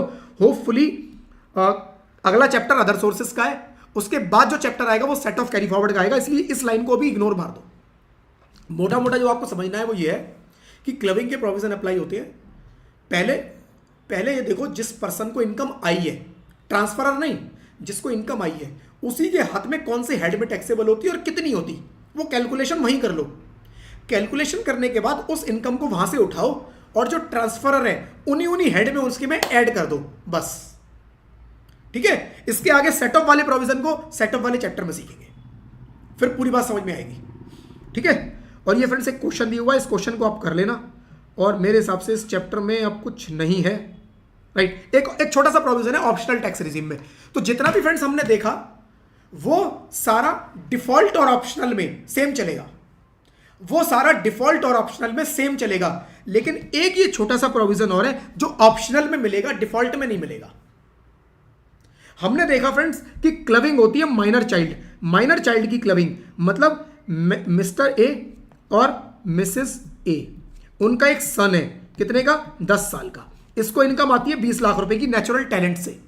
ए की income 50 lakh की, मिसेस ए की इनकम 60 लाख की, राइट। क्लबिंग कहां पर होगी, उन्होंने कहा जी दोनों में से जिसकी भी इनकम ज्यादा हो वहां क्लबिंग कर दो। तो ये मिसेस ए की 60 लाख है, इसमें 20 लाख रुपए और ऐड हो गए, 80 लाख रुपए पे टैक्स देना है।